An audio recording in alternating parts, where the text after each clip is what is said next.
So the November 6, 2025, awesome. 2025 Des Moines City Council Committee of the Whole is now called to order.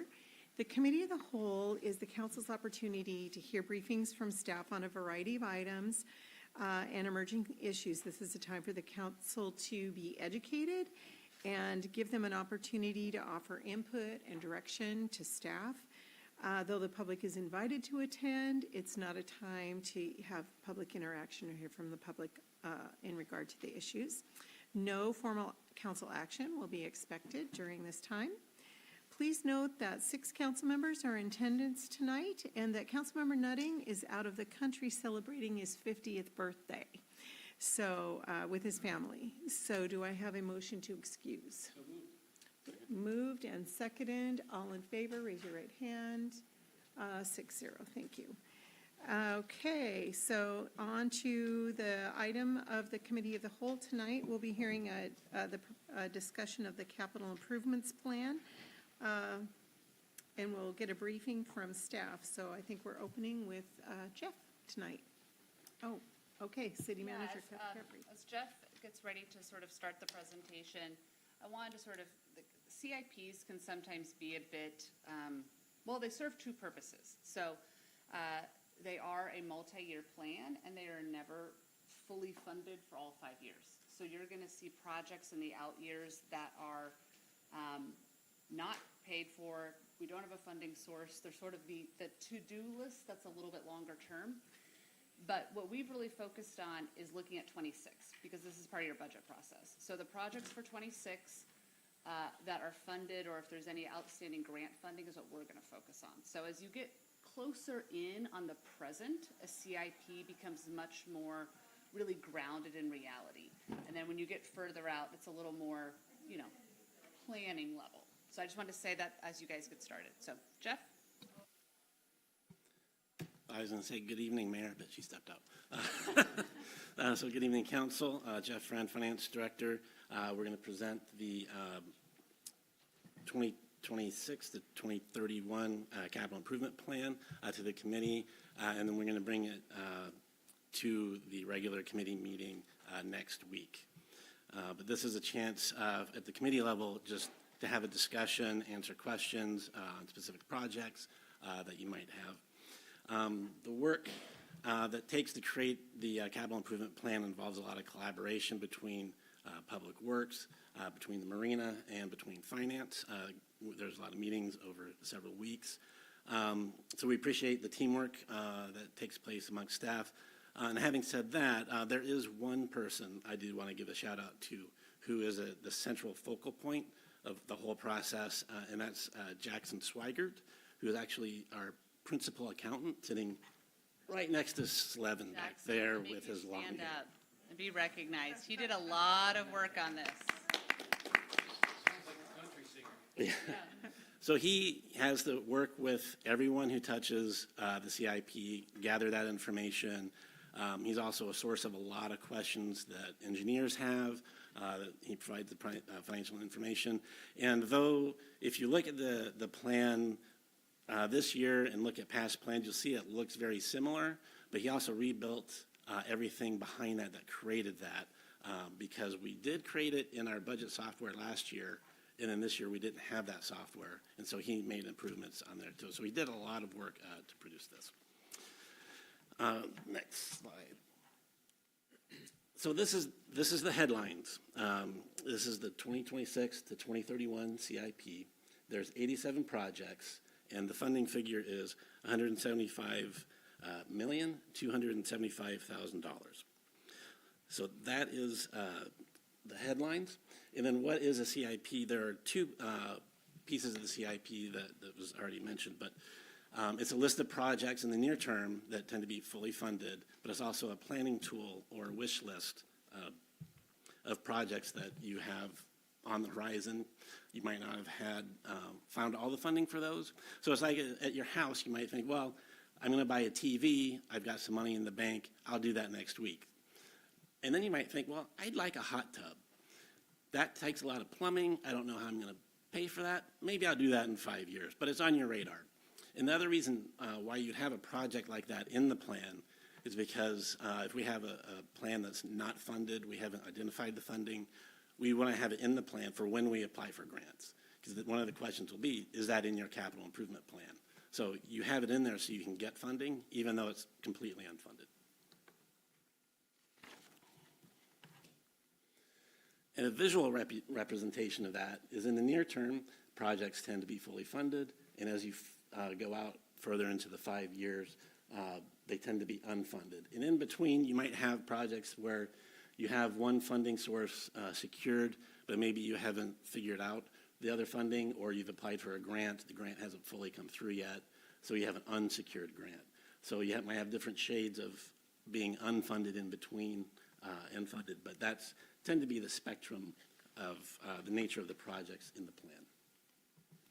CIP expenditures, so the $175 million was the headline, but there's always more to the story. We do not have $175 million in the bank. But secured funding, which includes grants and other funding sources that are detailed in the document, is $123,014,000. Unsecured grants, so these are grants that have been identified, but we haven't gotten the grants yet, is $46,504,000. And then unidentified funding, where we haven't identified the funding, but we've identified the project, is $5.757 million.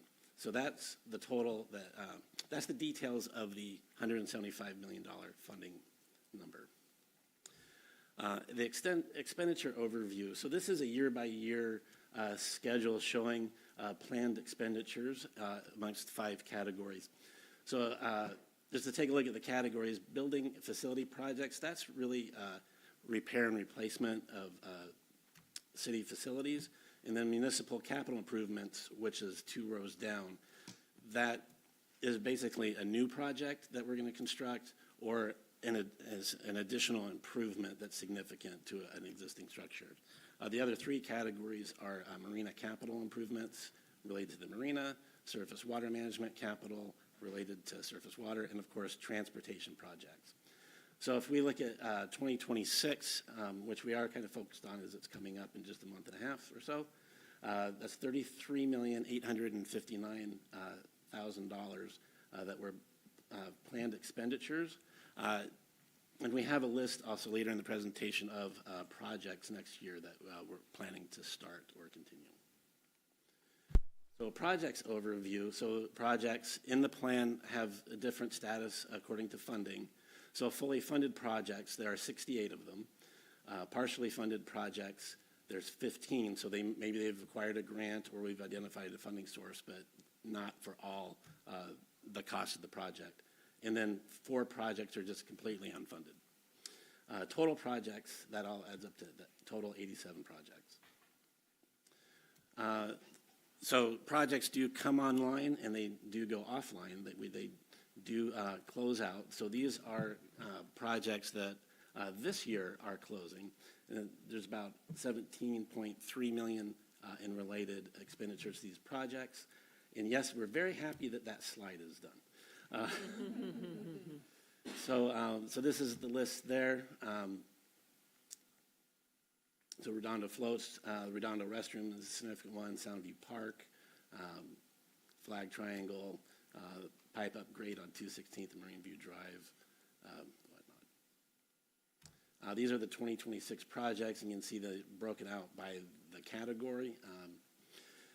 So for the building facility projects, that's about $380,000 of planned expenditures for next year. Marina capital improvements, $880,000. Municipal capital improvements total, a little over $17 million. Surface water management capital projects, a little over $5 million. And transportation projects is almost $10.5 million. And then we're going to have, of course, further slides on specific projects following my section of the presentation. But those numbers total the $33 million. And now it is Scott's turn to talk about the 2 marina capital projects. Oh, you next slide is fine. Go right ahead. Which one is this one? Thank you, Money Jeff. Thank you, Mayor and Council. Scott Wilkins with your Des Moines Marina. A couple of our projects, yes. The tenant restroom, as you know, this one's been in the making for multiple years, and I'm glad this one's finally come to fruition. It was originally built in 1970. It's a men's room and a women's room. They each have one shower, small bathrooms. We're going to be tearing this one down and replacing it with a prefab construction. We can get a lot of costs down that way without having design and engineering and different things. It'll have 4 individual unisex restrooms, which will be for tenants only, and they'll all have showers and upgraded, everything will be nice in there for them. We'll actually add 1 public restroom because it's a long walk from the end of Anthony's all the way to the other end of the marina, so we'll put a public restroom in there, and then a porta potty dump station for the small boaters that have porta potties on it. This will come in like a double wide mobile home, and we'll set it on a foundation. It'll take about the same footprint it is now, maybe a little farther east, and we'll dress it up on the outside really nice, and it'll fit in really well, and we're excited for this one. I have a little more not engineering, but a little more permitting to do, and then we'll get on that one. So hopefully 2026, this one will come in. Redondo float replacement in 2022, 2023, we replaced the south side boarding floats from a grant from RCO and then some city money. Katie Bavegny, she's our assistant harbor master. She's back there in the corner, and this was actually her project, and she got the grant funding secured for this one, so we're excited for that. And there's not a lot of design or engineering needed on this one either, so we'll save a lot of money because all we're going to do is replicate what's on the south side and flip it to put it on the north side. So we're going to save a lot of money that way. And we have 1 permit we're waiting on. This should go out to bid by the end of December, and we can hopefully get those built quickly, and hopefully they'll be in for the 2026 boating season. And that I believe, is my only 2 projects. Thank you. Any questions at all? Yes. Well, thank you. Could we get like a brochure on that aforementioned restroom? Of course. Yep. So, swell. I do have a couple like sort of in the weedsy things, but I'll get with you offline. You have made quite a number of people happy. So. It's been a long time in the making. Thank you, but I'll get it to you.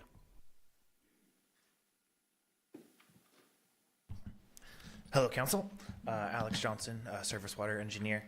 We have a few projects to highlight, the first of which is the 5th Avenue and 212th Street pipe upgrades.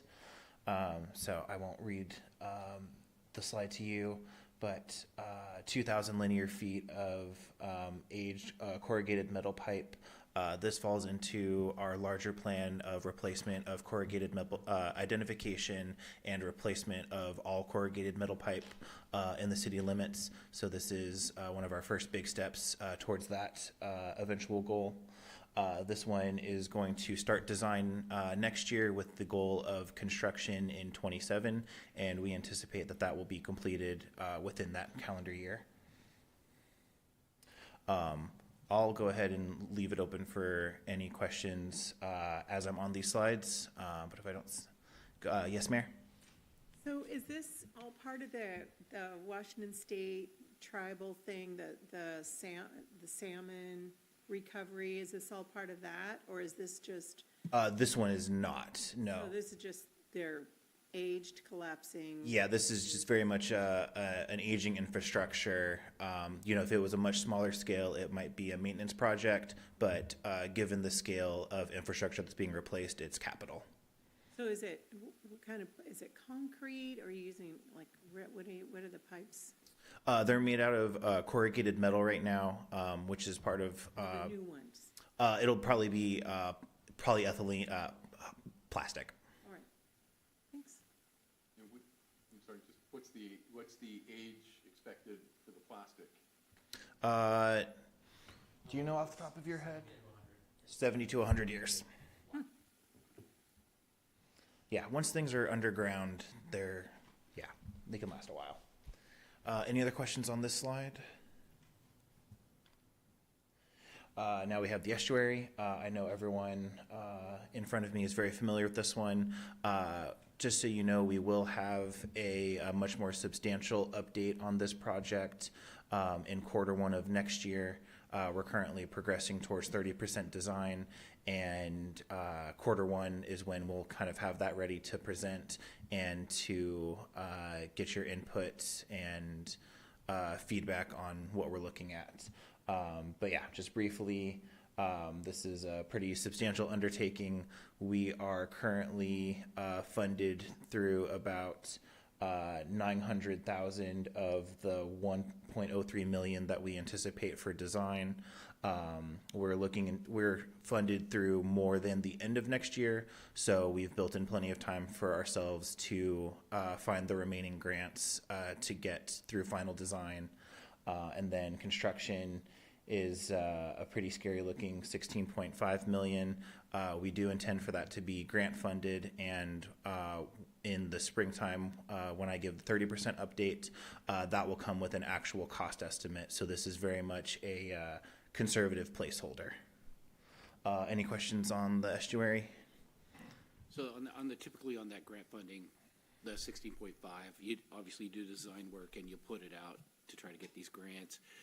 Do you see that being a sum of like several grants or? Absolutely, yeah. This for the State?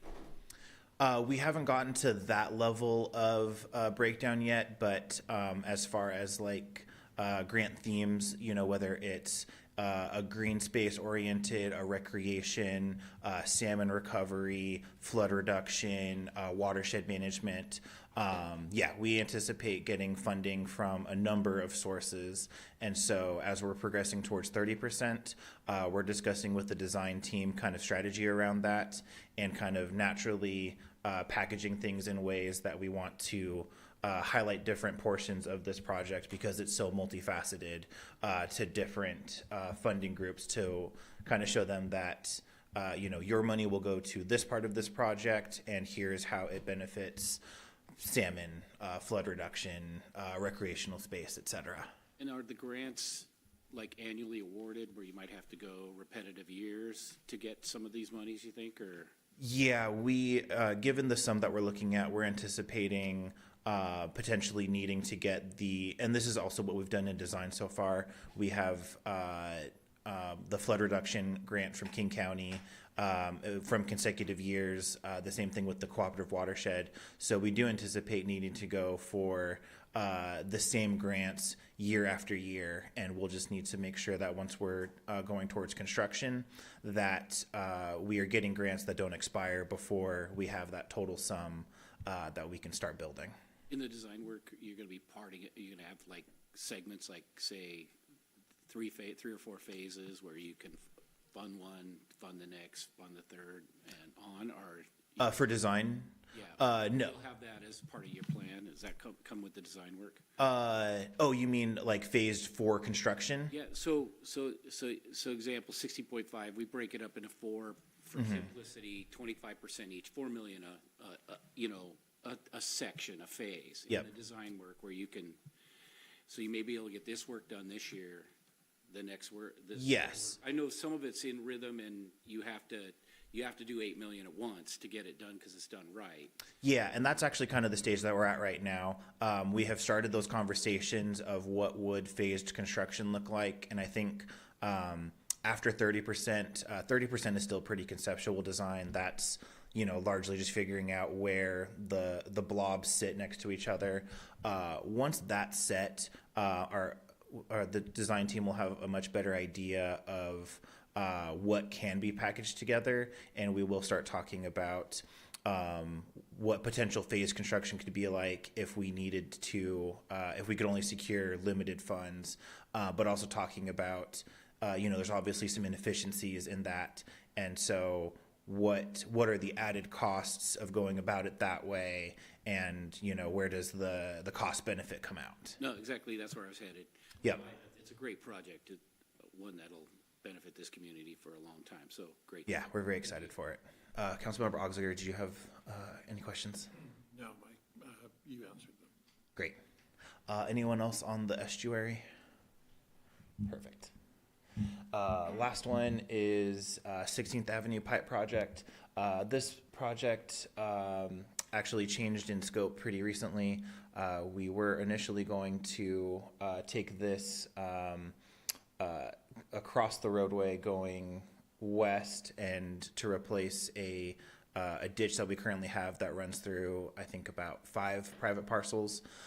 So in lieu of that, we are currently working with one of our on-call engineers to do a feasibility study on this, and it's looking like we will be able to divert everything into our existing system, and so this has become an upsizing and an upgrading of existing infrastructure. We're hoping for a pretty aggressive but achievable design schedule on this, where we will start and complete design as well as construction in 2026.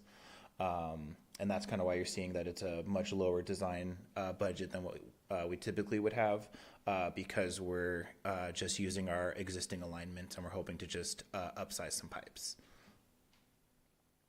Any questions? Great. I will pass it along.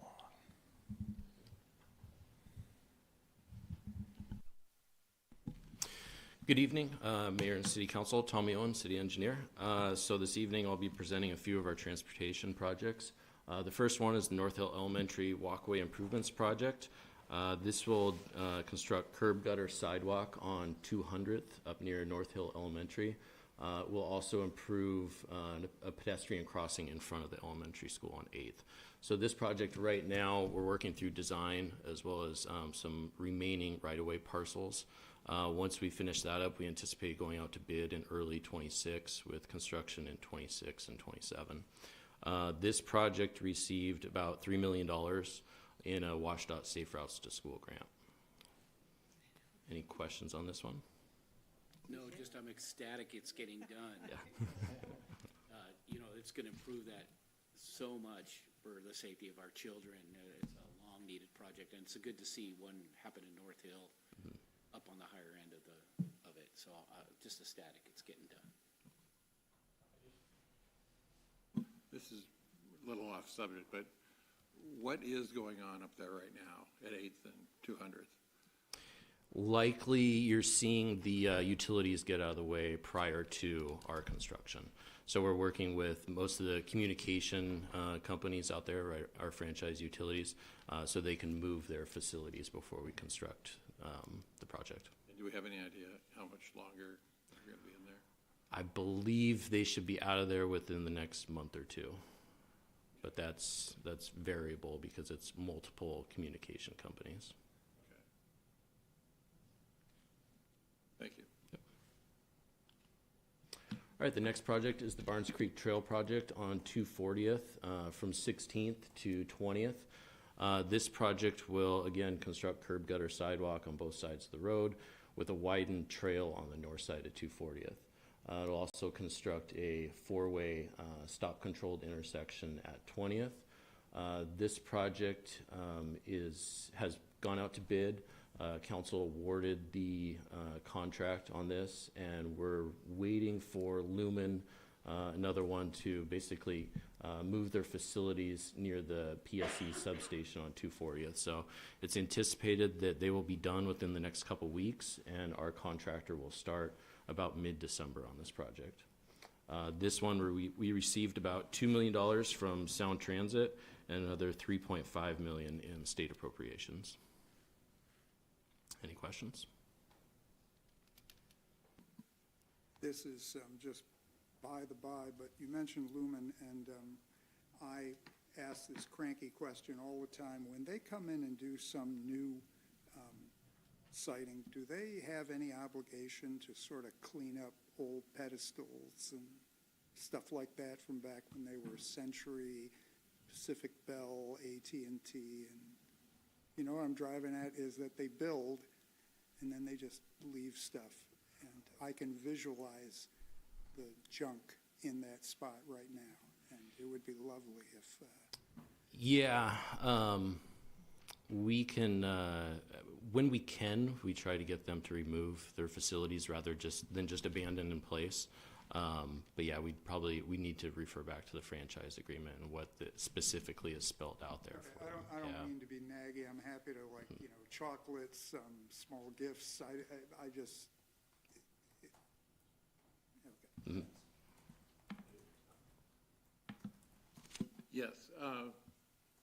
So once this project is done, what do we have left to do on 240th between 16th and Pack Highway? Is there, Yeah, so there is a project in the TIP. I think there's multiple projects in the TIP from 20th to Pack Highway. Near, I think it's 27th, on 240th, it actually goes into Kent's jurisdiction there. So we don't quite have, our boundary is just a little short of Pack Highway, but we do have projects in the TIP to basically continue this. Maybe not necessarily the trail, because it's envisioned that the trail could veer off into Highline College property instead of staying on 240th, but it is a ways out there in the TIP, and we haven't begun any sort of design on those projects yet. okay, I'm asking in conjunction with, okay, we're opening light rail, and that's maybe one of the major corridors. And so how far out is it? I'm not sure. There is curb gutter and sidewalk there currently, so there is a pedestrian pathway. Thank you. Okay, and the last project I have is the neighborhood traffic calming project. So this was presented to council as kind of a formal traffic control process earlier this year. We recently went out to bid for 5 locations throughout town to install 10 speed bumps. Those bids came back in, and this will actually be on the council next week to award the bid on this. We're pretty happy with the bid that we got, so we look forward to installing speed bumps throughout the city. Maybe this year, it's just kind of weather dependent, but likely into the spring of 2026.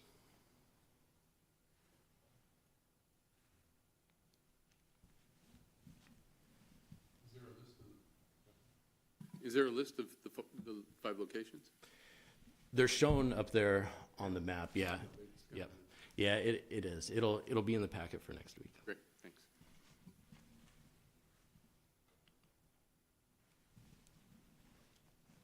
That concludes the slide presentation, so. Yeah, while I got you, on totally unrelated, every year there's a little bit of money for the guardrail thing. Do you have like a list of just the spots you're going to hit? We don't. That's something that we've been talking about internally in engineering recently. I don't have any particular spots that I know of that are out of compliance currently. I need to speak with our Public Works superintendent to see if he has any locations that he's thinking about. But if you know of any, I would be sure to listen. Well, there's the little lighting thing on 216th where it comes into, but this is a safety thing, correct? Right. It's not an aesthetic. Right. Scoring. Okay. Well, I just Yep. thought I'd try to get that in there. Thank you. Mhm.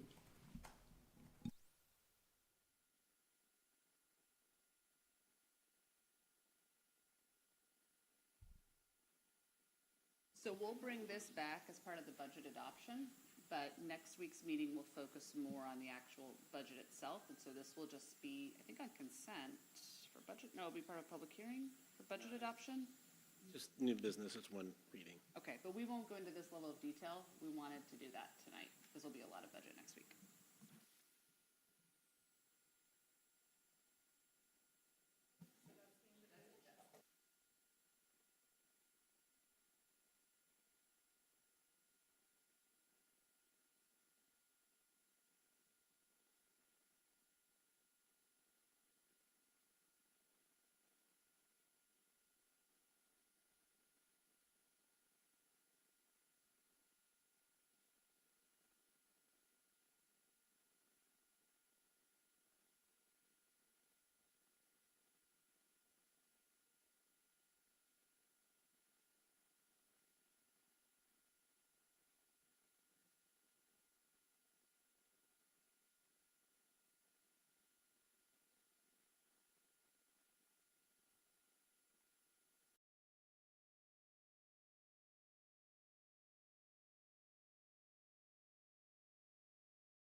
The November 6th, 2025 Des Moines City Council Study Session is now called to order.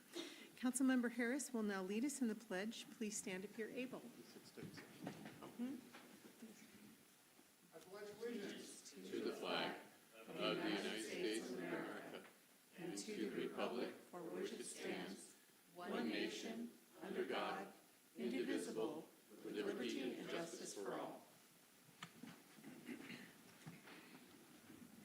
Let the record show that there are 6 council members present tonight. Councilmember Nutting is celebrating his 50th birthday out of the country.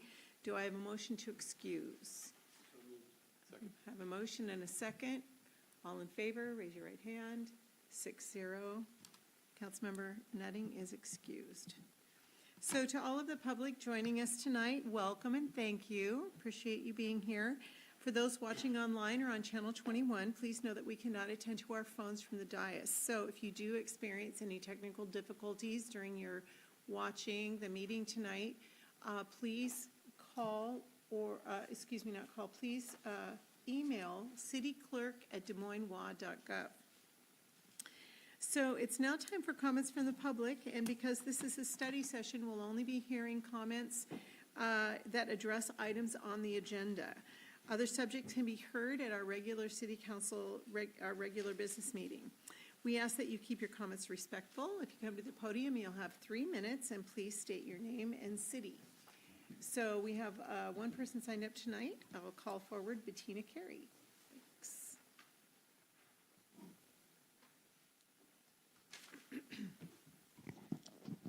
Good evening, Mayor. Good evening, council members and community members and staff. Before I move into my comments on our 2026 legislative priorities, I want to take a brief moment to recognize our city manager, Catherine Caffrey, on her belated one-year anniversary with the city of Des Moines. Catherine, your leadership over the past year has brought stability, collaboration, and renewed energy to the city. You've built strong partnerships across departments and with this council, and proving that when we work together as one team, Des Moines moves forward. Your focus on balanced budgeting, economic growth, and especially public safety has made a real difference. Your strengthened coordination between city staff and law enforcement, prioritized community engagement, and has really set a tone of accountability and care that the residents can feel. And as we look ahead to shaping our 2026 legislative priorities, I want to build on that momentum, especially around ensuring our officers have the staffing, tools, and support that they need to keep every neighborhood safe. And that's why tonight I am just mentioning a little bit about this, but I also was, just to be transparent, wanted to make sure that you were acknowledged for your celebration. Thank you. Thank you, Bettina. Is there anybody who did not sign up to speak who wishes to speak tonight? All right, thank you. So we're going to move into our discussion items. The first item on the agenda is our Community Development Code amendments, and our Community Development Director, Rebecca Deming, is coming forward. The purpose of this presentation is to hear about upcoming code amendments. Thank you. Thank you. Thank you, Mayor, Council. This is to give a brief overview of all the code amendments that we should see for the rest of the meetings this year and some into 2026. So we've got application abandonment. This is a municipal code amendment that we're going to bring that's going to look at expiring land use applications so that they terminate 180 days after we request corrections. This allows applications to expire. We have some applications that are even 4 years old out there or later. So when people don't formally withdraw, they just sit there because we don't currently have a code to let them basically expire. We do have a code that once they're approved, they expire, but not the actual application. Co-living housing, this is a state mandated code that we're bringing to you. This is for residential development sleeping units, similar to dorms or single room occupancies or boarding houses. They're also called residential suites. So these are individual sleeping units that are independently rented. and lockable that provide living and sleeping spaces with shared kitchen facilities and sometimes shared bathroom facilities. We're required to allow these in areas that allow for zoning of 6 units or more. So this will be in areas in multifamily areas, including mixed-use areas. So we'll be seeing this next week. These are the provisions. So we'll be treating the co-living housing similar to 1/4 of a unit in terms of parking, as well as density. Religious property housing is one that we were working on, expecting to come back this year, but this one actually is going to get pushed to January. So we'll see this in 2026. This has provisions for density bonus requirements for affordable housing. So areas where there's middle housing, a lot of areas allow an additional density bonus where religious properties like churches own property, as well as different requirements for homeless encampments, both inside the building and outside. So we'll bring that back with additional details in January, is what we're hoping to bring back for you. There's a lot, that one has a lot of details on what we can and can't do as relates to health and safety and additional limits for duration, permit fees, insurance, things like that. Lot splitting is basically a new code requirement, state requirement that allows someone to split their lot into 2. The process is similar to a lot line adjustment. It doesn't have to go through the short plat process, much closer to a lot line adjustment process. This one's under SB 1096. A very simple, it's basically a new process that we're pushing a lot forward sooner than the state requires for customer service that a lot of people have been asking for. And then unit lot subdivision is another one that's not required this quickly, but we're pushing forward because a lot of people have been asking for this. And this is similar to a process where we treat it from a zoning perspective as the parent lot, but then there's individual lots within it. So it's kind of like a condominium, but not, where you, instead of just owning the building, you also own the land underneath, but it doesn't have to meet the same minimum lot sizes because we treat the overall lot in terms of setbacks and zoning and those kinds of things. So I'll get into a little bit more of the requirements. So in terms of unit lot subdivision, it follows the similar requirements of a short plat. So it's all administrative review, no public hearing, but there is noticing requirements. And then in 2026, I'll get into a little bit details of the conversion of existing buildings, which is another state code that we'll be bringing. The critical areas ordinance is, again, another state one that we'll be in the process of updating. You guys have requested the tree mitigation, tree replacement code, so that's one we've been doing research on and are hoping to bring back in 2026, as well as the sound code that we've been working on. And then we're looking at doing a vacant commercial space registration program. So looking at doing something where we can register and do inspections on boarding up and also encouraging vacant spaces to keep and economic development wise to get them used. Love it. And so the conversion of existing buildings is the code that requires basically a vacant office building, additional density for residential conversion to residential uses. And so that's what that code does. It basically allows housing units entirely within the envelope of that building at a density of 50% greater than allowed by the underlying zone with no additional parking required. And so that's the code that we'll be bringing back in 2026 under that requirement. And so our question is because these are all very quick, though most of them won't have an additional intro on top of the public hearing when we bring it back, we wanted to find out what information you might need and any other questions you might have ahead of the public hearing. And I'm happy to answer any other questions you have within this presentation. Thank you. Any questions? Councilmember Grace Matsui and then Councilmember Harris.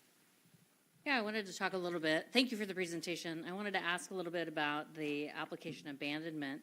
And I'm wondering if 180 days is too long or if it could be something that is shorter. It seems to me that there have been major changes to zoning through the state year after year for quite some time. And we may be running to catch up with design requests platting, all sorts of things, and then applications that are 6 months old might be out of code. A majority of cities are 180 days. There, in our research, only one city was 90 days. But it is a pretty normal to be at 180 days. But it is up to the city to choose what that time frame is. Okay, thank you. Councilmember Harris. Yeah, thank you. So I'm going to not be me and limit it to two things. Regarding application abandonment, it would be lovely, there is a question here, if they resubmit, that the placard could be updated to indicate that. Because what is the case now is you'll see the big wooden board there for years, and people wonder what's going on. And it might be nice if it just indicated that, you know, it was still in process, the guy's trying to find the money or whatever. Does that make sense, what I'm? Yeah, I understand what you're saying, to try and get the board updated based on the status. Yeah, because people, it's not just a question of it being abandoned, it's just people wonder, like, what's the deal? And, you know, rather than have to go to the page and go 4 links deep and so on.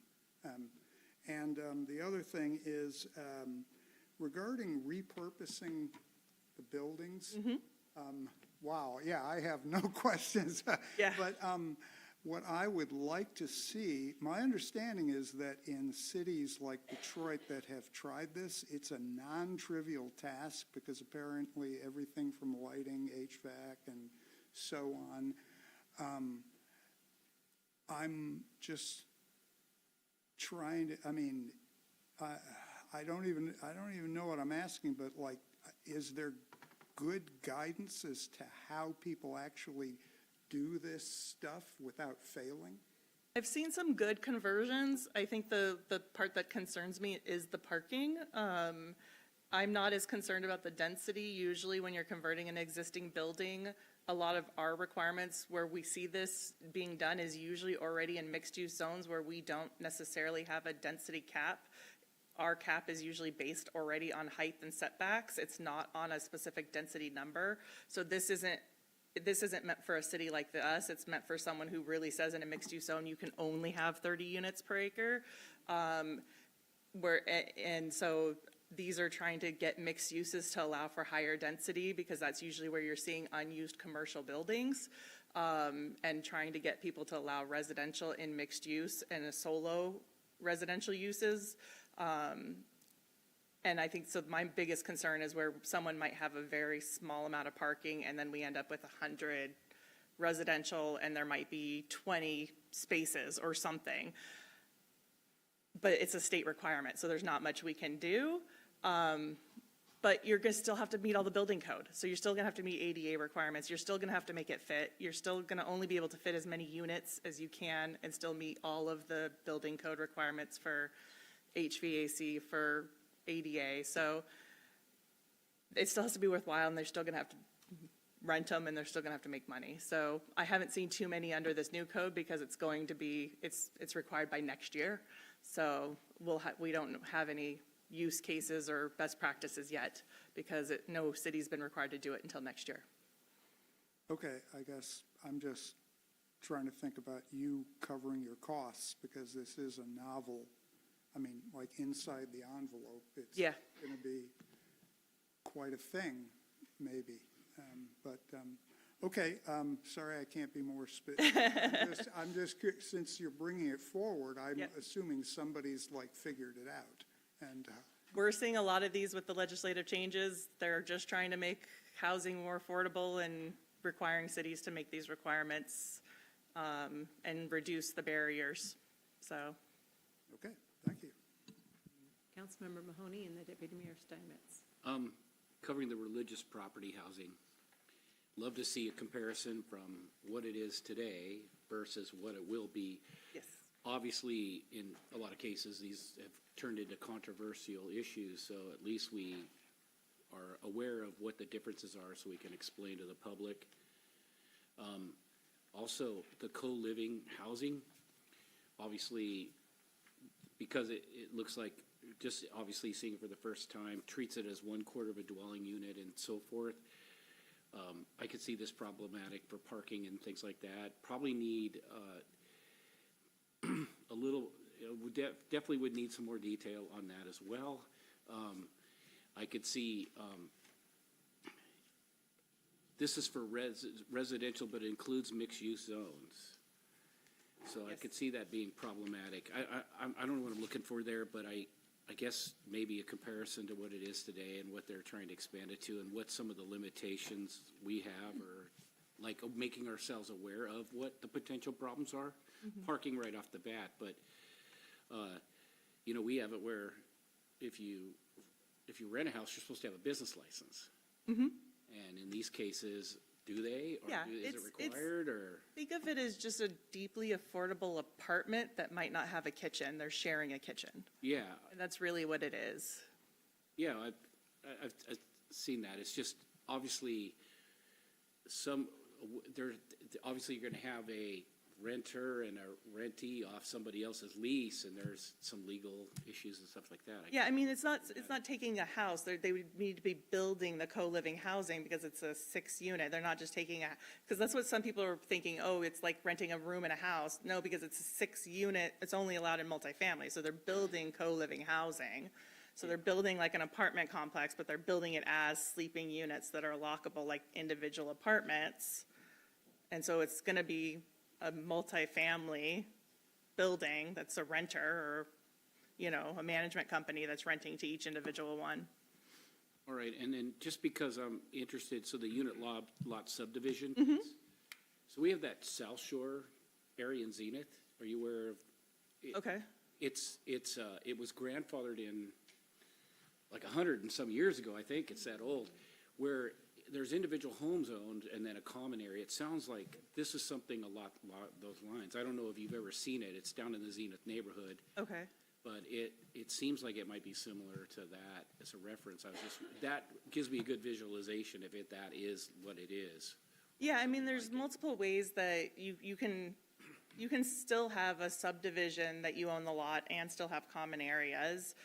You can also have condominiums that own just the property in the common areas.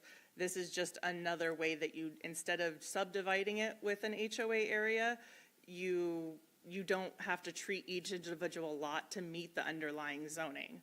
So like if you own a home and you build an ADU, you can sell off the ADU with the land underneath it under the unit lot subdivision, and that lot doesn't have to meet the minimum lot size because we still treat the parent lot as that minimum lot size.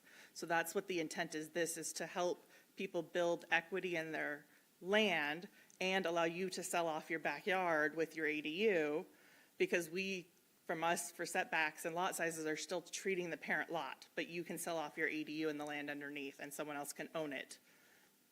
Okay, thank you. Deputy Mayor Steinmetz?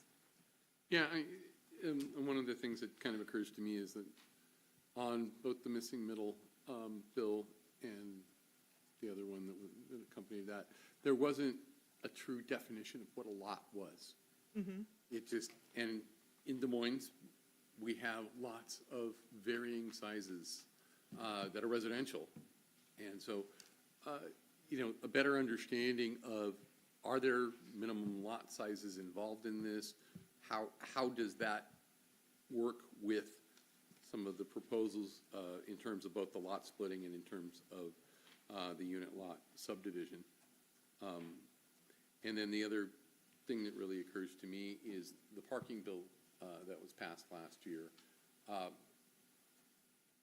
How does that interplay with adding all these different units into lots? And the state law says we can't require certain amounts of parking. So just if that could be laid out so we know exactly where those parameters are, that's one of the things that would be very helpful to me to understand where we're going. So in terms of the parking bill, we only adopted early the pieces that relate to single family and middle housing. The rest of the parking in terms of multifamily, where some of this other ones would go into effect, and commercial, we're not required to implement that until 2028. So that's not on this slide because those implementation requirements come into 2028.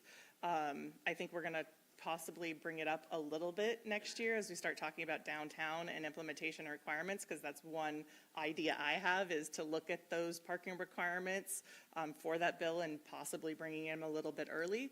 But that's something we can definitely talk about, how that all relates, especially with like the co-living housing and what that would be under the new bill versus what we currently require. Yeah, because I'm just thinking, even if we adopt these codes, we're supposed to, even in 2 years, 2027, they're not going to be put into operation until those parking requirements come in. And so we've got to see that in that context, because we're not adopting them in a vacuum, a parking vacuum. Instead, there are some restrictions that we put on them. And I'd just like to be able to see that, how that plays out. Yep. That's one of the questions that I have. Okay, Councilmember Harris. Thank you. And, I may be really slow on this, but so this would allow for, or is it already a thing to have group ownership of a condominium building? I mean, no, it never occurred to me. I've always thought of condos as having a management company, and then you have an HOA, but the management company owns the land. So, yes, so in a condominium ownership, you own the building, and then the CC&Rs, or you own a piece of, usually, the underlying land. With unit lot subdivision, you can also own the land underneath. So is this something different in the sense of the ownership of it's like the group owns the entire building in a way that? It's the opposite. So with unit lot subdivision, you no longer, instead of condominiumizing, so right now, under the ADU laws, you can condominiumize your ADU, and so someone can just buy the building. With the new unit lot subdivision, you can subdivide it, similar to a short plat, so much easier, and instead of condominiumize it, someone can buy the ADU and the land underneath. And so you don't have to do CC&Rs sometimes, but some unit lot subdivisions still have group ownership because you still need access. So I don't want to say just because you unit lot subdivides doesn't mean that there's not group ownership, because there's still sometimes group ownership for access and utilities. But some ways, like townhomes, you may not, if they all have direct access to the road, you may not need those CC&Rs, or you may not have group shared ownership lots.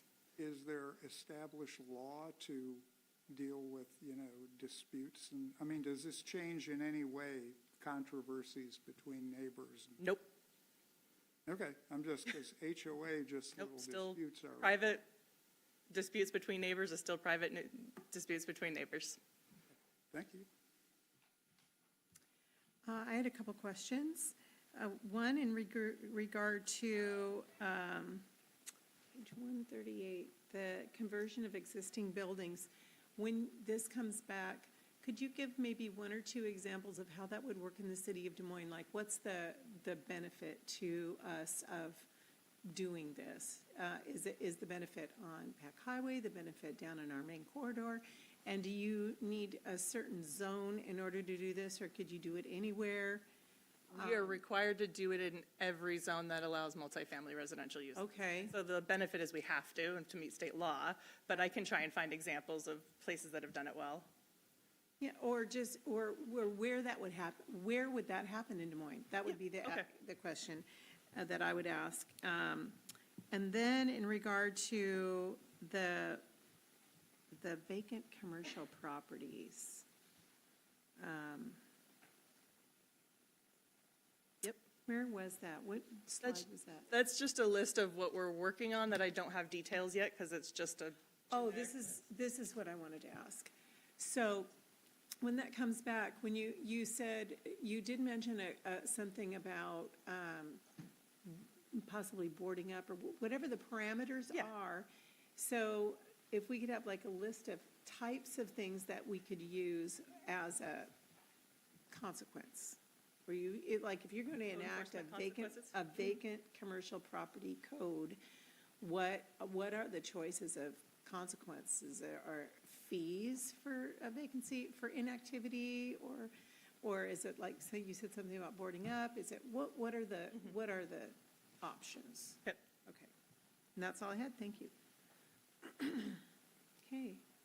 Any other questions? Looks like we're good. Great work. It looks like there's some exciting things coming down the pike on this. And a lot of work. Yeah. Well, you've had a lot of practice at that. Man, you've been working hard. Thank you so much. All right, the next item up is our legislative priorities, and our legislative advocate, Anthony Hempstead, is going to be coming forward, and the purpose of this item is to discuss our legislative priorities for session 2026 coming up. Thank you, Anthony. Glad to have you. Thank you, Mayor Buxton and councilors. About 1 month ago, we went through the potential legislative agenda, so this is a follow-up to that discussion. You have a draft agenda in your packet that tried to take into account the comments from October 2nd, and we'll just briefly talk about what's changed in the last month, and then walk through that potential agenda. A little over a month ago, we had a federal shutdown. Surprise, surprise, we still have a federal shutdown. I've talked to two different congressional offices in the last week on their outlook and what they think is going to be happening with the budget.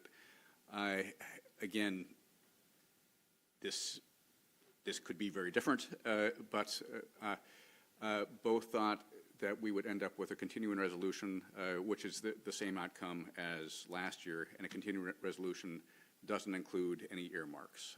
And so that would mean our $850,000 that we do have in a actual budget bill for Midway Park, if it's a CR, a continuing resolution, we wouldn't get it. But they're saying that if they do a CR, it means that they would really work on doing budget bills in the coming year. And so then we would have to think of, okay, do we delay Midway Park longer, or do we look at a different project? But certainly projects that had been in and didn't get funded have a priority. So something to be thinking about here in the coming weeks, months.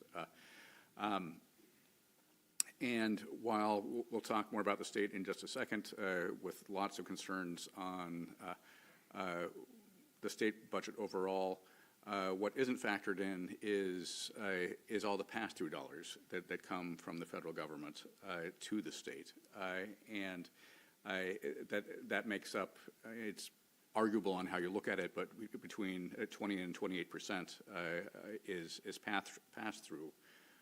And we have to make sure that the feds continue to actually pass those dollars through, and that's no longer a given.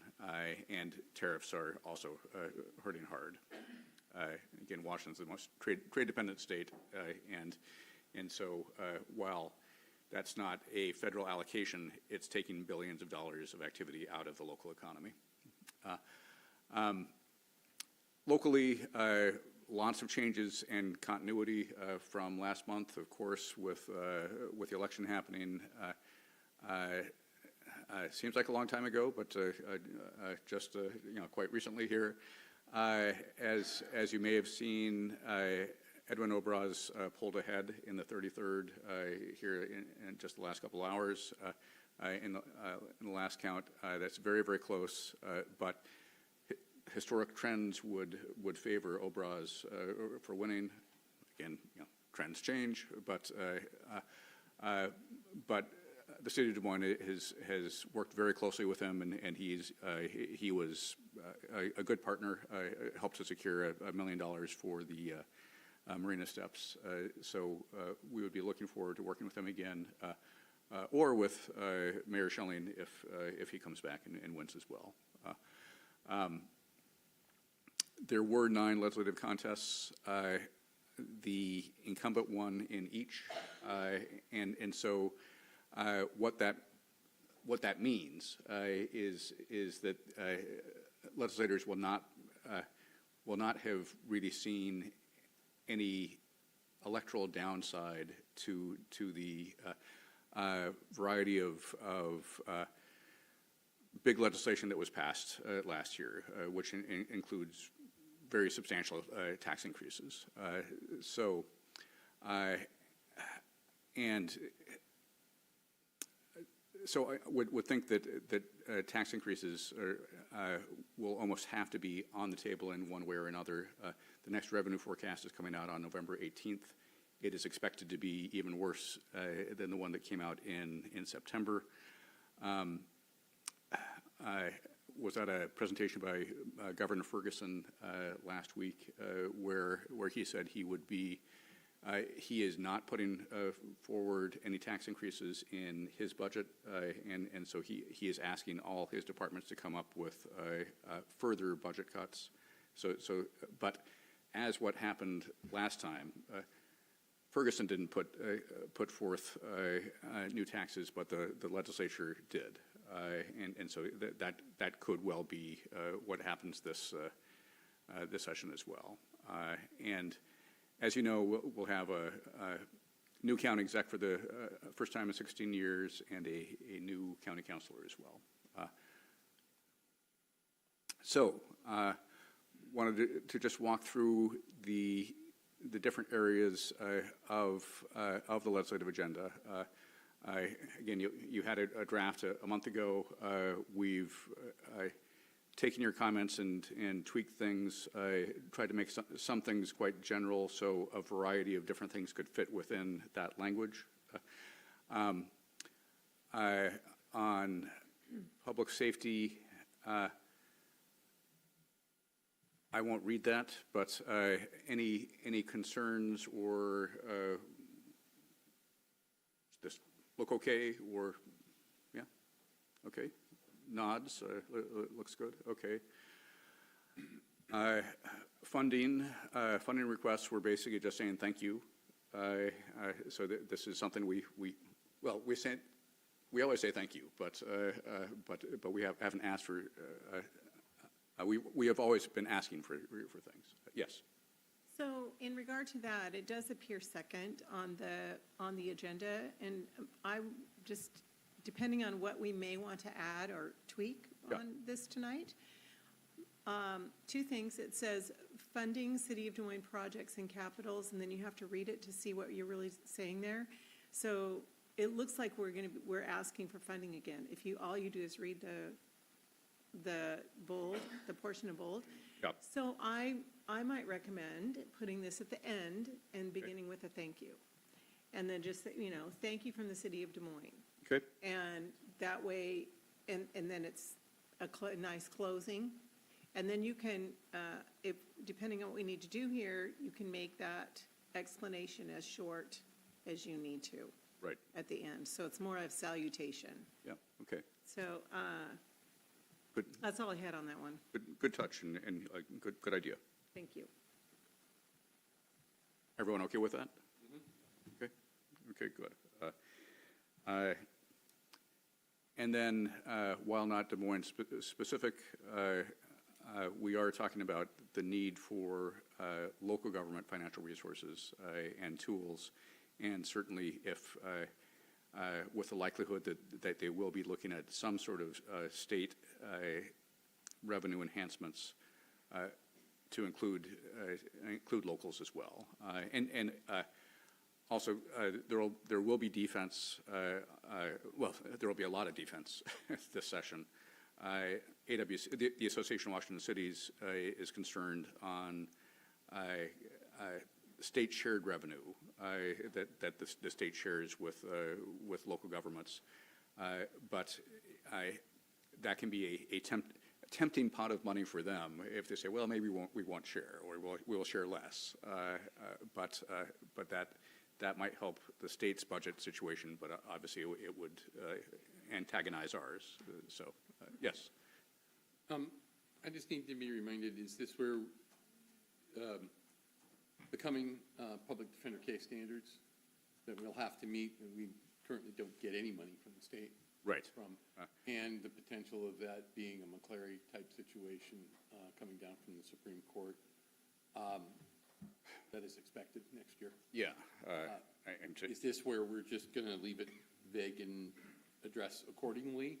And does that give us a way to support what the other cities are doing? Yeah, I think we can read a lot into this language. If you want us to get more specific on something, we can, certainly, but. I'm just wondering if we should. Yeah.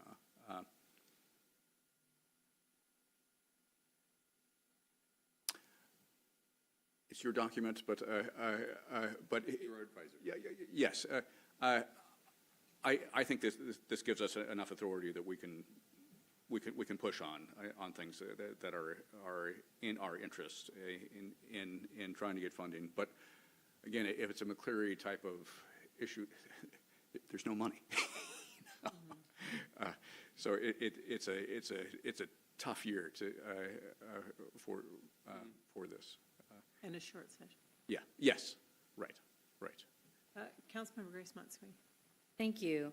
I am also concerned that this bullet point is very vague. Yeah. And I'm wondering if there are specific strategies that we would be supporting. I know in the past we've talked about raising the 1% cap on property taxes.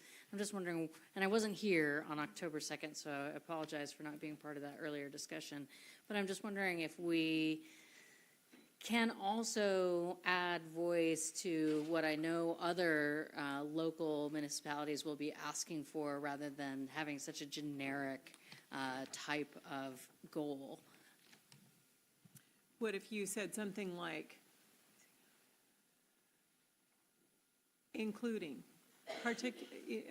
enhance local government financing tools such as, and then add specifically, I think, not just everything specific, but I think we already know from our legislators what's coming down the pike. At least we will by December, right? Because they convene. Yeah. So if we could just, well, they go into committee, they go into their caucuses, right? There will be committee days in early December. Right. Correct. So we're going to know what kind of bills a few people are going to be bringing forward. So I'm thinking maybe we just say such as and add a couple things. So, Deputy Mayor. Yeah, and maybe we also want to put in a statement about working with other cities and organizations to find those financial resources. So it's more of a group effort rather than an individual. Des Moines is saying we're going to work with everybody to try to find the solution rather than saying this is what Des Moines wants. Except, okay, That makes sense. I have another one that I crossed off here because it is a legislative agenda that something we're asking our legislators to do. And we don't necessarily want to take a bunch of text space telling them we want to work together. Like this one asks, work with other airport committee cities, entities on shared agenda items. Is that a direction for the legislators to work with their cities, or, see what I mean? I don't want to put stuff in the ledge agenda that really is it's a ask for us. This is the work that we're supposed to do. Here's the other thing I'm heading toward. I know that there's going to be a couple more asks tonight to add to this. So how can we be as concise as possible and still be effective and keep it one page? Right. And add the things that we all think that we would like on this. So that's where I'm headed with that. Maybe we can think about it for a few minutes. How are you feeling about that, council member and deputy mayor? Okay, I think I get your point. If we are giving this as something to our legislators, saying this is what we're looking for from you. From you. Yeah, maybe it doesn't make sense to say we're not saying we'll work with other cities, but that's implied. Right. Because we definitely will be. And the opposing unfunded mandates, that was added directly after the discussion on October 2nd as well. And there will be a lot of pressure for unfunded mandates because there's so little state dollars out there this year. Do you have any specifics you're thinking about, Councilmember? Thank you. The one that I mentioned, and also I always like to say a few words about protecting the Public Works Trust Fund, which has been a fund that's been rated by the legislators in the past, but is really one of the key pieces that utilities can go to help get low-cost loans to do construction projects or capital projects. Yeah. And So kind of a hands-off approach, like, Yeah, please leave this alone. and they will certainly be looking at sweeping Yes. all funds. And I think AWC puts that on their ledge agenda every year. Yeah. Don't sweep the public works trucks. It's a constant that has to be protected, yeah.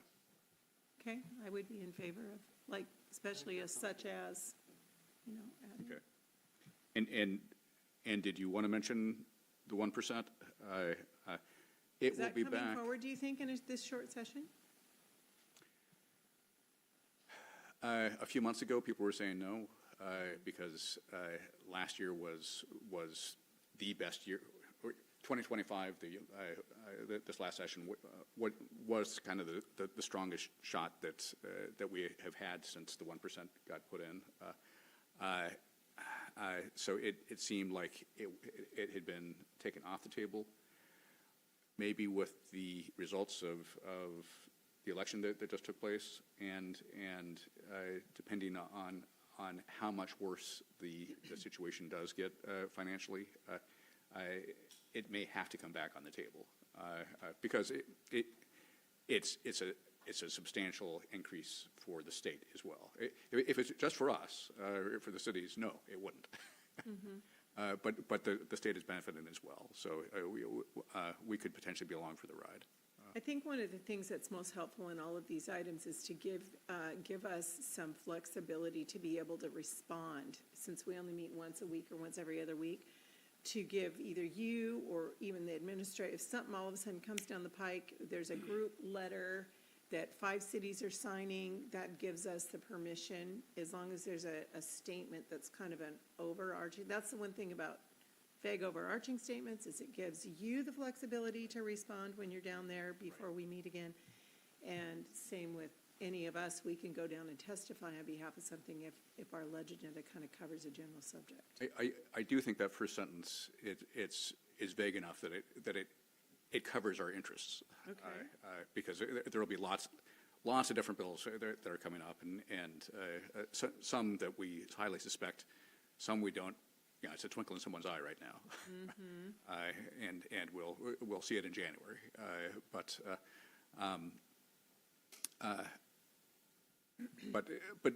that gives us a lot of flexibility. Okay.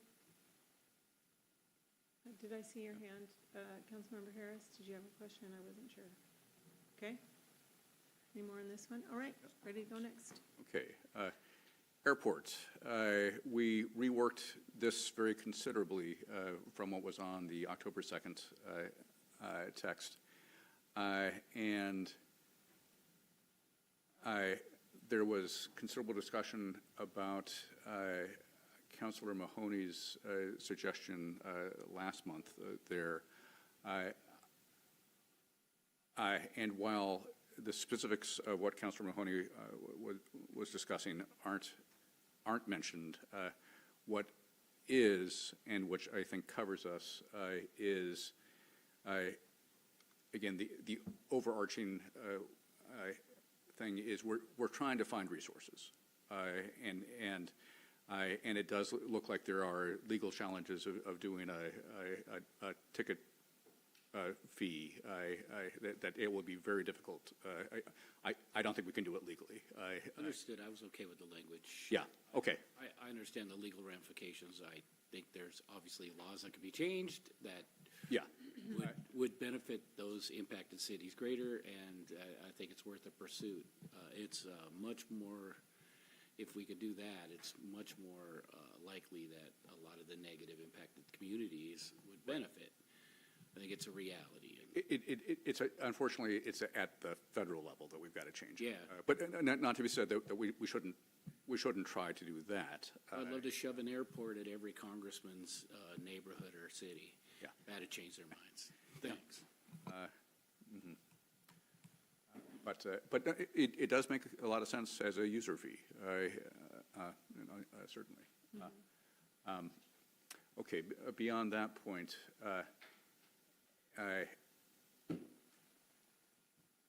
of course, the first first bullet after the larger text, that's the Hoek study, and there has been discussion at the START Public Policy Committee of trying to add that to the overall START agenda as well. And so the other city, I'm part of that committee, and so we discussed it. The other cities were enthusiastic about it.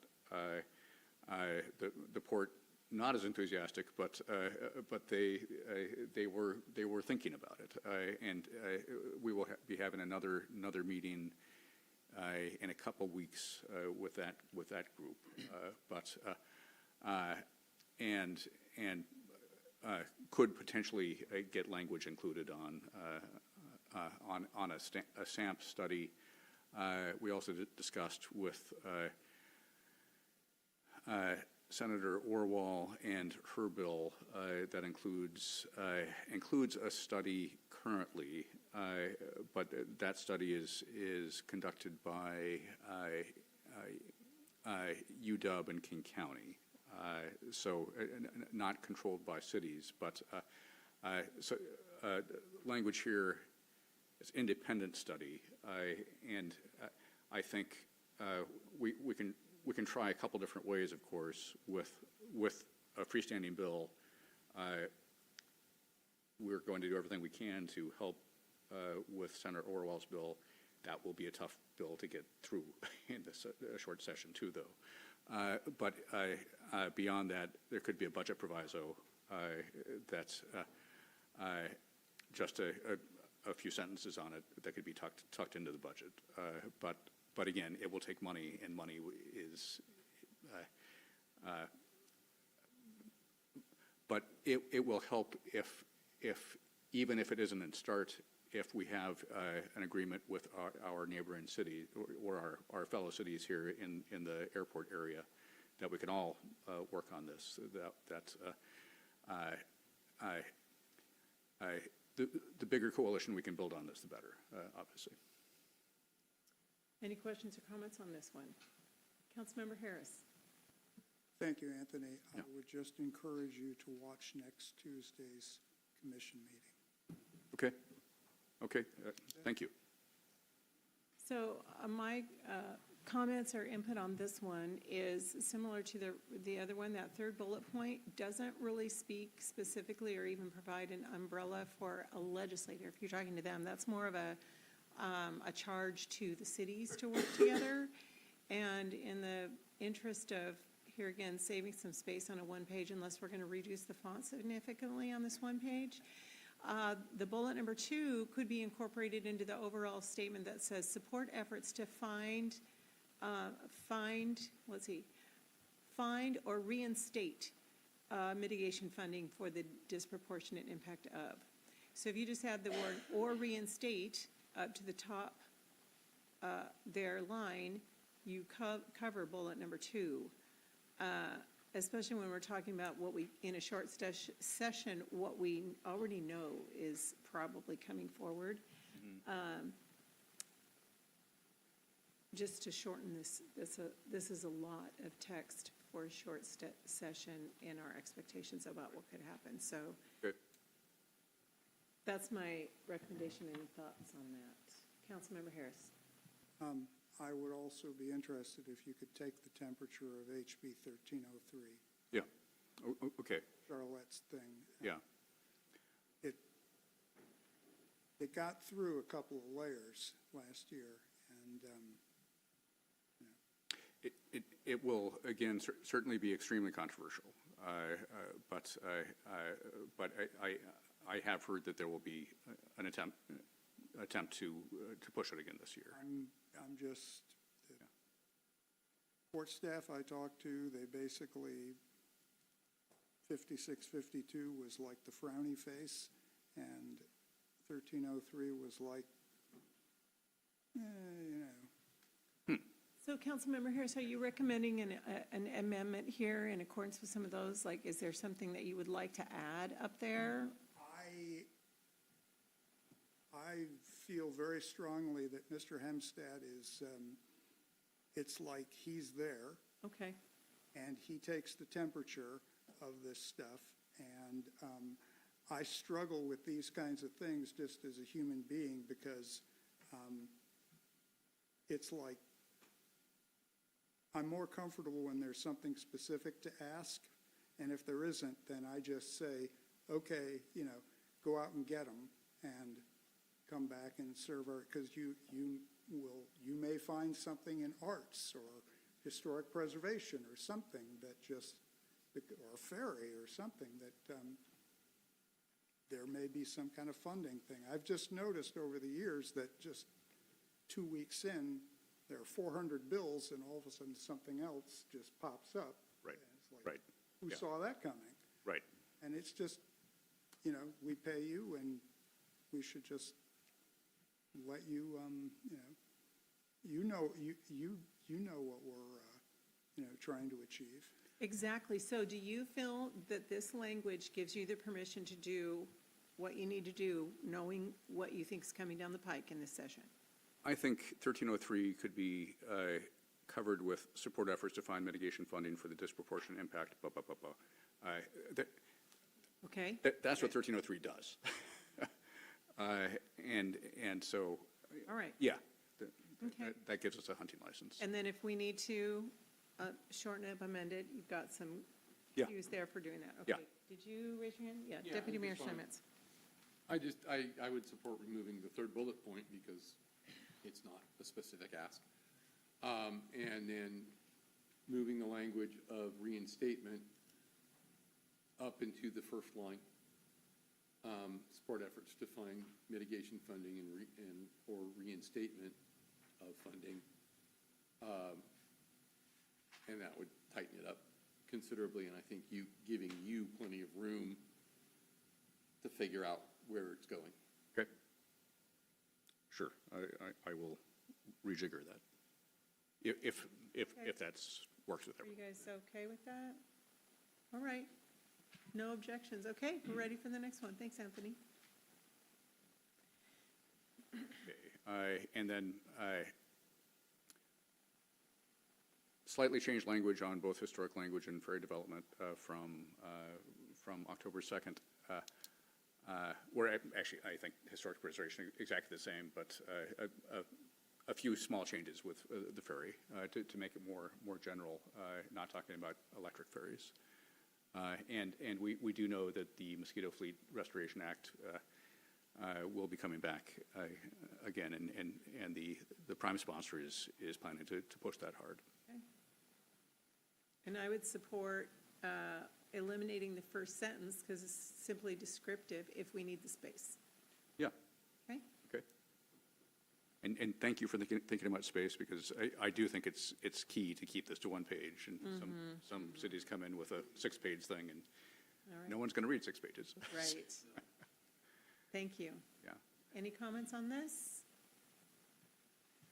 All Okay. right. Actually, Go ahead. yeah, if I think if we were to eliminate the first paragraph on the ferries. and Des Moines- Sentence? The first sentence, yes. And Des Moines supports the efforts to spur the return of the Mosquito Fleet and other passenger ferries. And that way, we're not limiting ourselves to the Mosquito Fleet, but some other passenger ferries. If there is anything going on with Sound Transit, to bring some of their passenger ferries to Des Moines.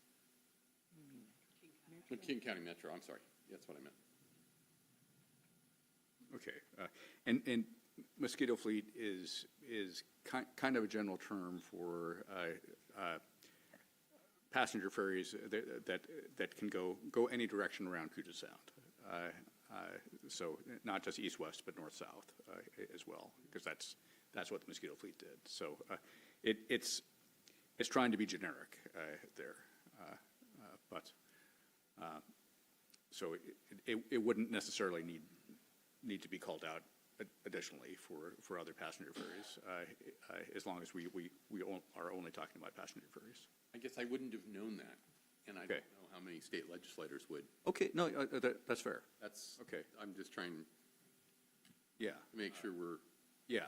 inclusive of whatever anybody can conceive of here. And it's easy to get down in the weeds or in the with mosquitoes, and yeah. Exactly. And forget that it's not a well-known term, so, yeah. Well, I suppose we could eliminate the mosquito fleet term. I think that's what, that was a huge conversation last year. I think that I think Yeah. we need to keep that in. I mean, everybody is. Okay. It's, in any of the conversations I've been with ferries, Yeah, mosquito fleet's been brought up as Yeah. yeah, terminology. I think there's enough people familiar with it. yeah. Yeah. All right. I think we're good to go to the next slide. And then Okay, and Councilmember Oxiger. just open it up, yeah. Yeah. I had an opportunity to talk to Senator Claire Wilson at the Redondo groundbreaking ceremony, and this is pertains to a strategy, and it kind of goes back to what we did on the public safety slide. Yeah. Is that she was kind of pessimistic, so she says there's no money, there's not going to be any money, that they're looking at being, having a real problem just finding, some way to do some of the stuff we're still asking here. But the one thing she did say is she said that there is some hope for, if we do things like loosening the restrictions that we have now on funding. And I'm wondering if it might be a strategic approach to go that direction and say, just give us more flexibility on the thing. Because, everybody's going to be fighting for money. It is a short session. Right. And if we can, I think, I talked to Catherine about this, if we can just get some flexibility on like what we can use the automated camera monies for, if we can expand what we can use it for, expand their definitions of what public safety is, that might be a way for them to,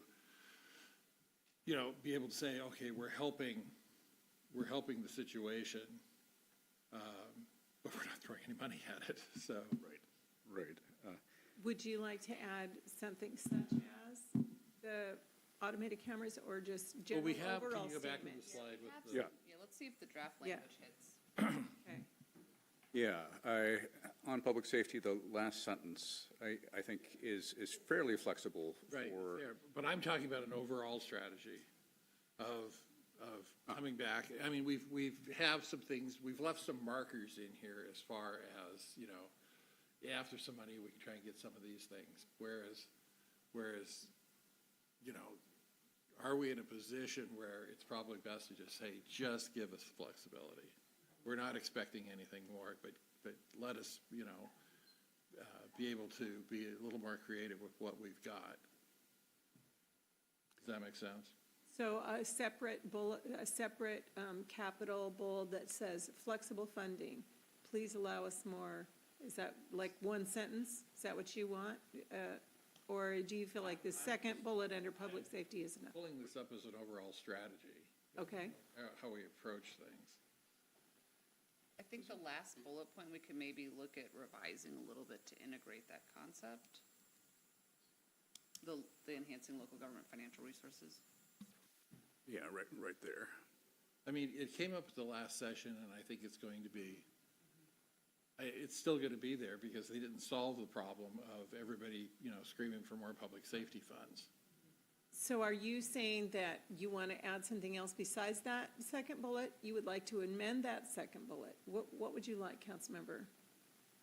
I'm throwing it out for people to. Oh. To noodle this here and Okay. see if there's even any, support for, it's an approach. Okay.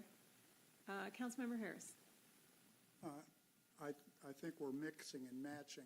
I mean, basically, I think what you're talking about are what I was saying. I don't want to put words in your mouth, but essentially, go out and get them, and if you can expand that language. But a lot of people are talking about the language of a document, wordsmithing it, and I think they're two separate things. We talked about this at the last meeting, and I think there was strong support for what you're suggesting. But I'm not necessarily certain that it needs to be part of the document. It Right. just simply needs to be his directive. Right. Is that, That's am I in your- agreement? Yes. Okay, It's more strategy than, I just don't want to Specific confuse ask. the document with right. the imperative, and Yeah. thank you. Even no stone unturned. Okay, right. It does make a lot of sense to try to increase flexibility, because, yeah, we're not getting a bigger pie, but if we can slice it differently. So I would like to add one bold category and call it hold on housing. Hold on, Hold on housing. okay. Okay. Just like one sentence, place further housing legislation on hold and give cities the opportunity to put previous housing policy to work and prove effectiveness.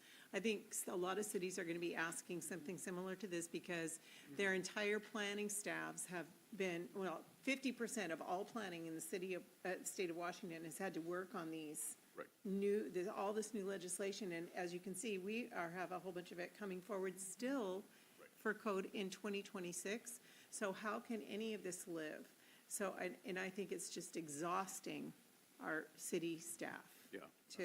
In trying to put all this into action. So that's it. Can I interject on that? I agree with you, 110% of that should definitely be, I think we need to see what the effects are gonna be, the parking impacts, the impacts for our schools, so many other things with, getting the density greater and greater.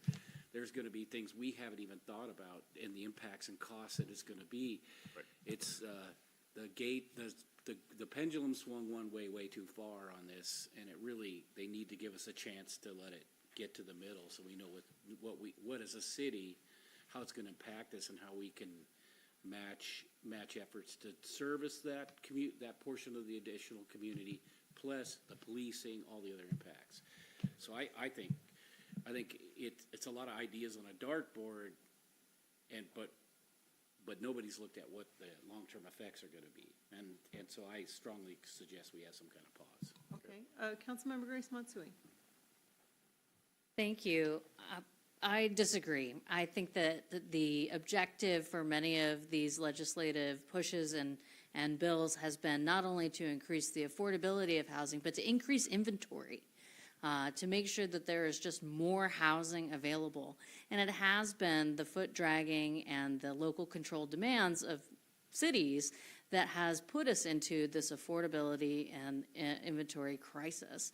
And so I think that we unfortunately are in a place where cities and local governments are responsible for the pendulum going this way, and the state has pushed us back here, and the problem has still not been solved.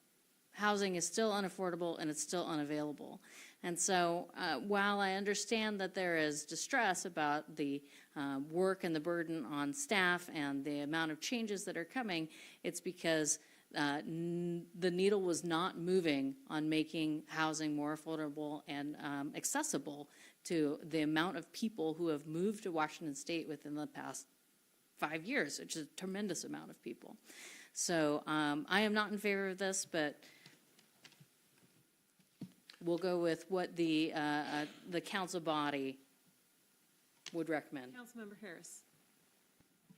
Just as a practical matter, does MRSC have any kind of hot sheet or are there any, there was so much stuff over the past 2 years, I thought things would sort of take a break. I just assume that considering there's like no money, yeah, what's the likelihood of more changes? Yeah, Is it, in other words, is it is it something that is a likelihood? Likelihood is relatively high, in that I think that the last 3 years or so, it's been called the year of housing or the session of housing, and we could be in another year of the session of housing. We was at a NAOP meeting, the industrial developers, or big commercial housing developers, breakfast here a couple weeks ago, and they were talking about how low housing, strikingly low, housing and multifamily starts have been this year, and with for a variety of reasons, and so as Councilor Grace Matsui was saying, we're in a crisis and we aren't coming anywhere close to building enough to address that. But there is no money. But they can make policy changes. Yes. Yeah. I actually agree with Councilmember Grace Matsui, but I am also trying to, as Tim had said, that it might be 125% on the reactor for staff.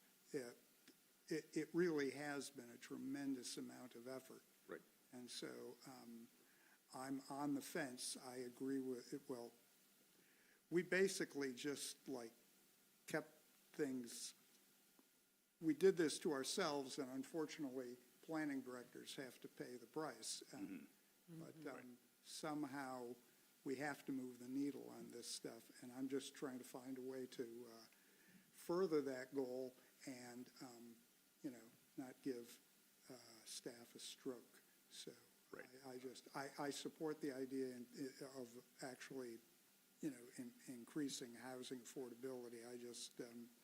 I honestly don't know what our capacity is to, because I don't know what the actual legislation would look like. So it's tough for me, anyway, It's tough for me to know what to support because it's all pretty abstract at the moment. Yeah.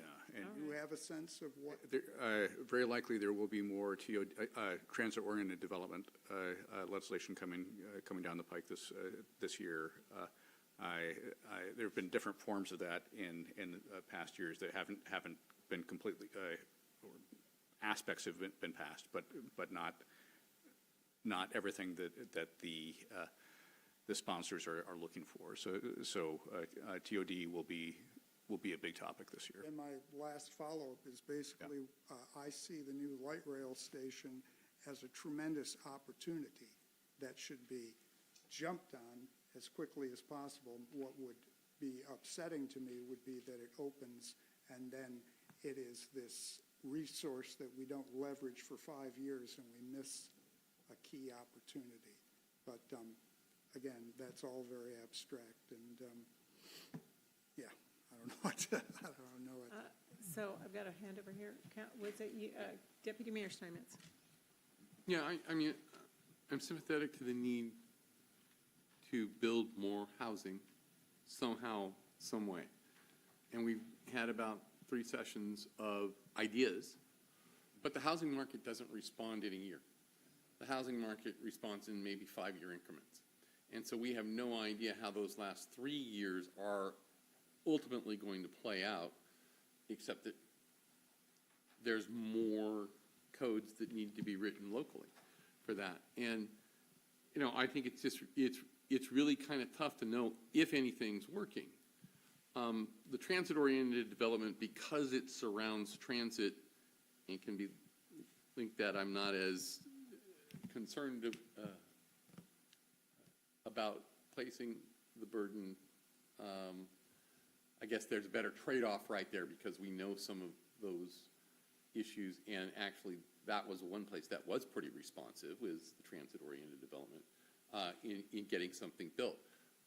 But a lot of this other stuff we don't know because it's really private market, and how is the private market going to respond, and that's just going to take a lot longer. So I think there's sort of a middle ground of trying to find, letting a lot of the bills, the housing bills play out, putting a hold on more, and only supporting very specific things like transit-oriented development rather than trying to go, okay, stop for a minute or keep building, keep telling us we have to do things. I also think that this is an area that is really ripe for unfunded mandates. Right. And that, Right. and we need to be very aware of that. So to the extent we're going to say anything about housing, it needs to be specific, it needs to be funded, and it needs to have a clear understanding of how the market can react. And I should note with TOD, with transit-oriented development, Des Moines is more affected than most cities because often it includes bus lines and then out up to like a half mile from. So with our long and narrow geography, most of Des Moines gets covered by TOD, not just across from the light rail station. Because we have a bus rapid ride. Right, Goes that up goes the highway, yeah. So it creates all like along a the entire tunnel city, right? For, Yeah. it's true. Yeah. So just, I also do not want to advocate on this with a significant split on the council on this, because I think a lot of other cities maybe are going to come to the table, and AWC probably will. So I'm not really willing to put our council at a split for this. You've got plenty of stuff on the ledge agenda. So if there's a council member that feels uncomfortable with that, I'm not like 100% like have to have this. Okay. So I don't know if we can take the temperature here. How about a head nod if you're in favor of adding this to the ledge agenda? Got a head nod? Yeah, just the word was place further housing legislation on pause and give cities an opportunity to put previous housing policy to work and prove effectiveness. That would be the recommended wording, but here again, if I've got 3 council members that don't like that, I'm not willing to go 3 to 3 on that. So too broad? Too broad? There's not a yay on this one, so I think I'll withdraw my recommendation. Okay. All right. Any other questions or Councilmember Harris. Since my esteemed colleague took a flyer, since we have historic preservation having its own bullet point, are there any programs that are even in the realm of possibility? Because I can think of some buildings that could be preserved possibly, but I'm hesitant to, talk about it. Well, there's the old school, which we don't own, just a couple of blocks away, which is 100 years ago and 100 years old and lovely. I'm just trying to find out are there any programs or things that you can, I'm not asking you to do anything for this. I'm just saying, are there any opportunities that, beyond just, it would be lovely? And if there are, please. Yeah, I don't know all the details on the old school, but it could likely qualify for some programs. There needs to be a group that would champion that, though. Ideally, the group that owns it.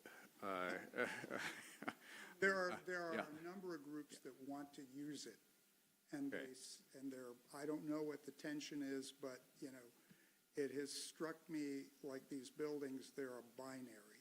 It's this thing like it's all or nothing. It's either the $2 million seismic retrofit or just keep it boarded up. And I've been approached by 3 different groups that are like, is there a way we could use this just a few days a week?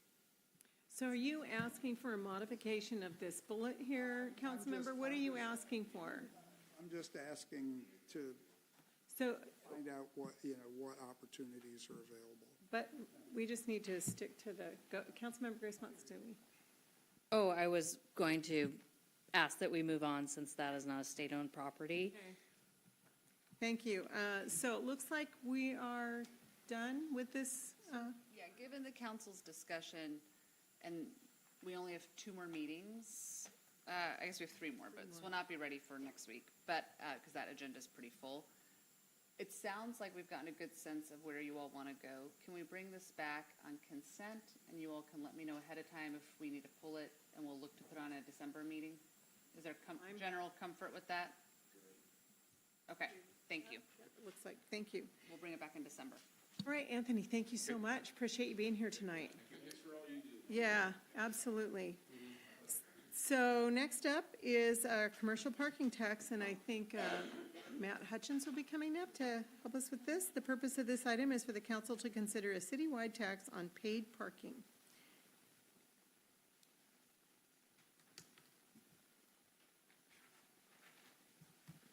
Good evening, Mayor and Council. Matthew Hutchins, your Assistant City Attorney, with a council discussion on a potential commercial parking tax.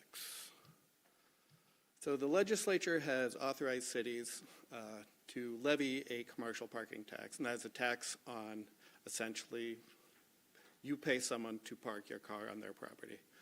The reason this authority is important is because without it, this tax would either be construed as a sales tax or B&O tax, and the legislature has strict confines on what we can do with those, and we're pretty much tapped out already.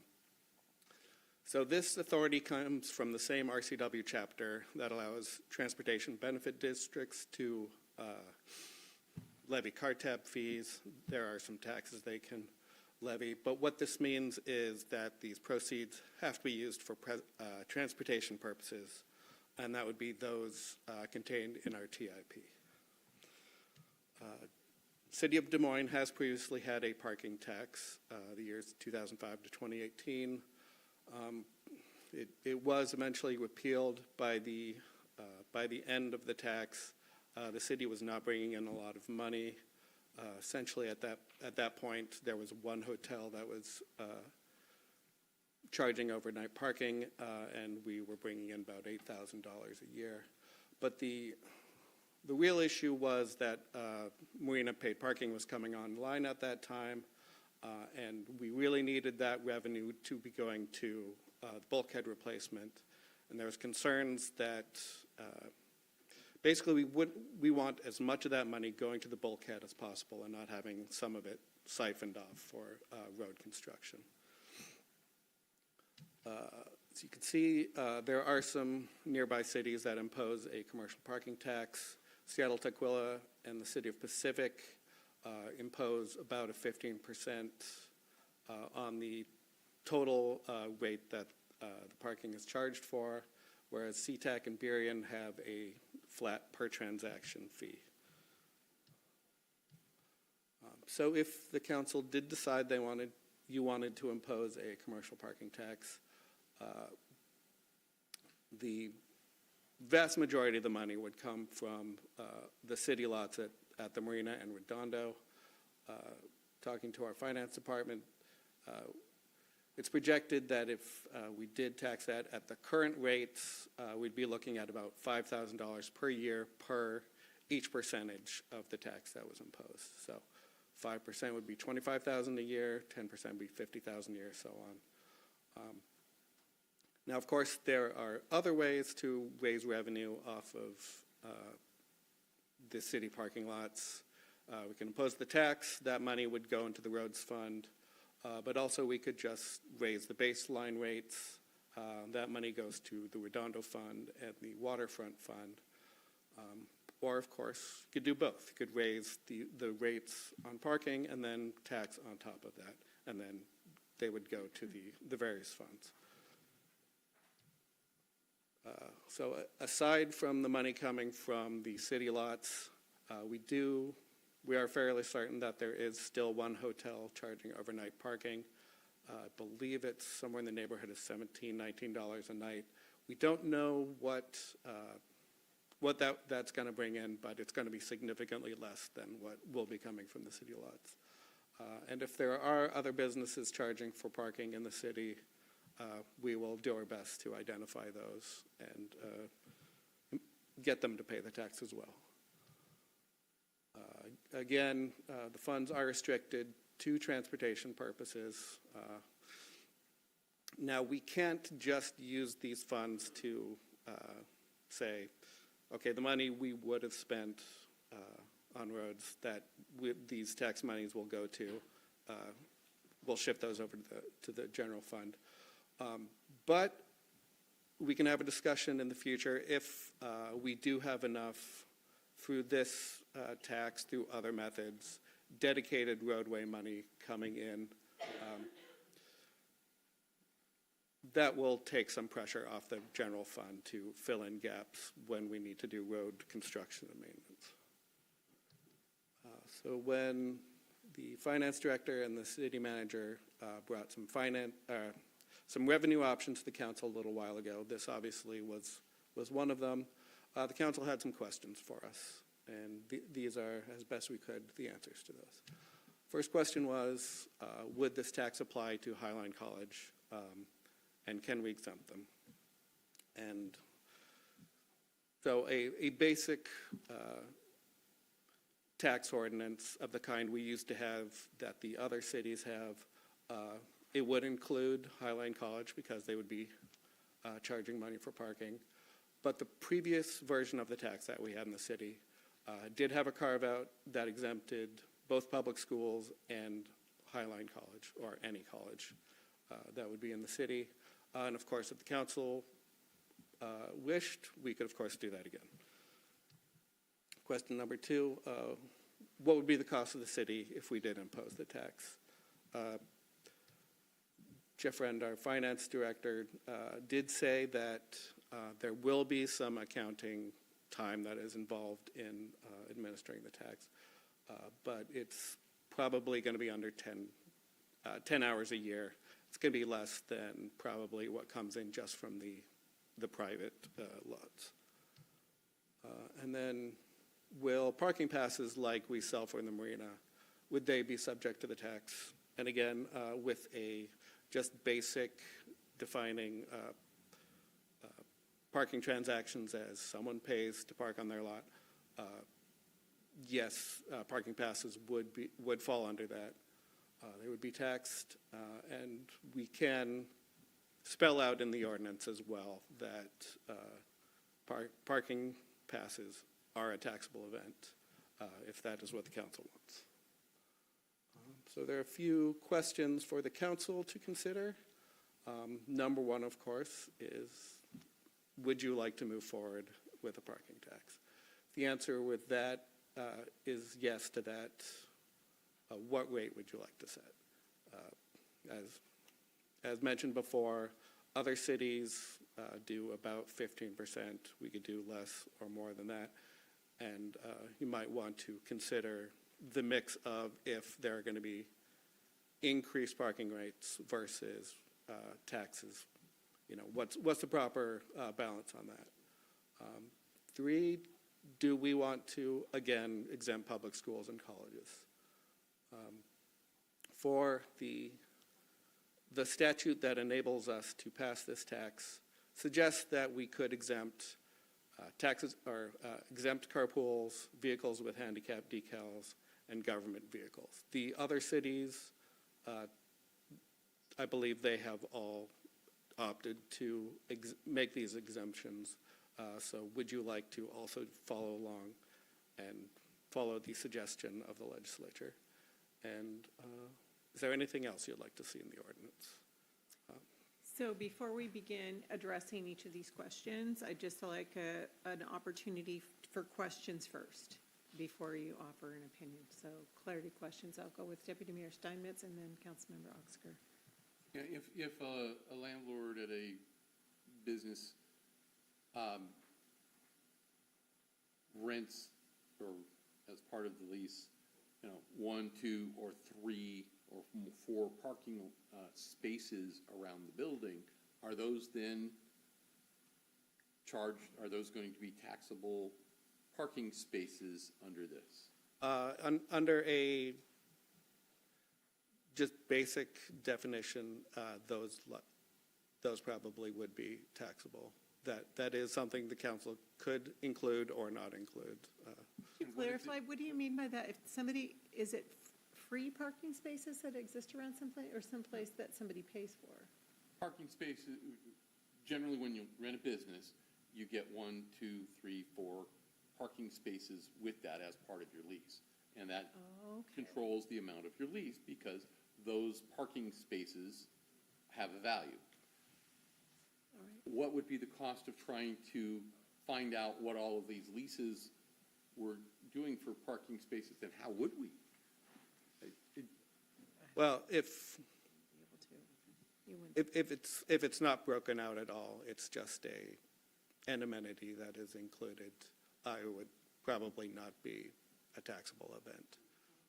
But if there was rent and also we are renting you this space and this is the value of that, that would be taxable. I would think, depending upon how many spaces you wanted with your lease, that's going to affect the cost of that lease. The landlord would have to break it out and make sure that they paid the taxes on it. Yeah. Okay. There probably would be a way to write an ordinance that would cover that, but it would impose quite an administrative I think burden. that would actually be pretty complicated, and so That's what I'm thinking. the juice may not be worth the squeeze, or whatever the phrase you guys use for that, just because it would be very difficult for us. So I think the purpose of this was really to focus on a consumer parking in a spot when they pay for the paid parking was the original concept. Councilmember Oxker. Yes, thank you. Well, could you elaborate on the approaches that are being taken by the nearby cities where Seattle, Tukwila, and Pacific are going with percentages as opposed to a flat transaction rate? What's the philosophical difference there? Well, so just, a car comes into your garage, you pay an hourly rate, the total rate is, you've been there 4 hours, it's $2 an hour, your total is $8, and the rate is applied to that. That's how the percentage works. With the flat rate, it's your car pulls in, no matter what you pay, you're paying $3 for the city tax, or $3.99 city tax, no matter how long you've been there. So which are they trying to capture here? Is it short-term versus long-term parking? It may be. I mean, in our case, we go to the slide that had that, please, Matt. Sure. In our case, just for a person going in and paying for parking, like at the marina, which is the most common, time we'd see it, a percentage is going to be much more affordable than doing a per transaction, because for many people, even their per transaction is less than the tax variance assessing. So I think we're throwing that up there as an option, but I think our recommendation would be a percentage, or we can just look at, as Matt said, increasing the parking rates. I would also remind the council, as you all know, this is one of 2 revenue enhancement items tonight. The second one definitely is more overall significance, so I just want to pace yourselves on your willingness to raise revenue. Well, I understand the impact on our parking. The question is whether or not we're going to apply this to the college. And at that point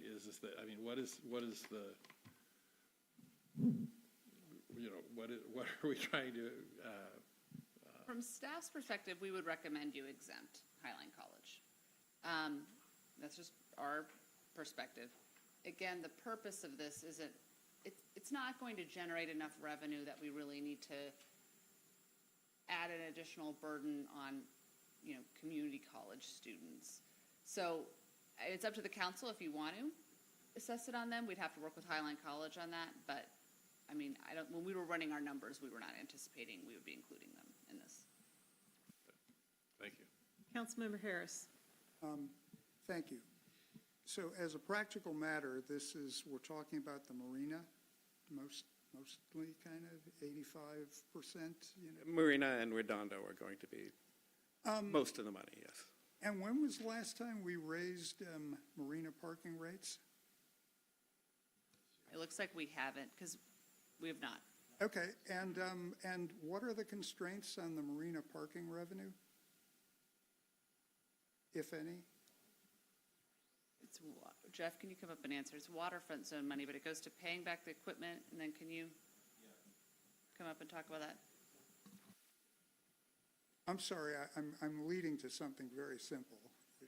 So the main commitment for the parking tax money that comes in through the parking system is to make the bond payment that funded, the various projects, including the parking systems. So that's about $250,000 a year. Okay, well, thank you. But there's not a restriction on the parking revenue. But that's the intent.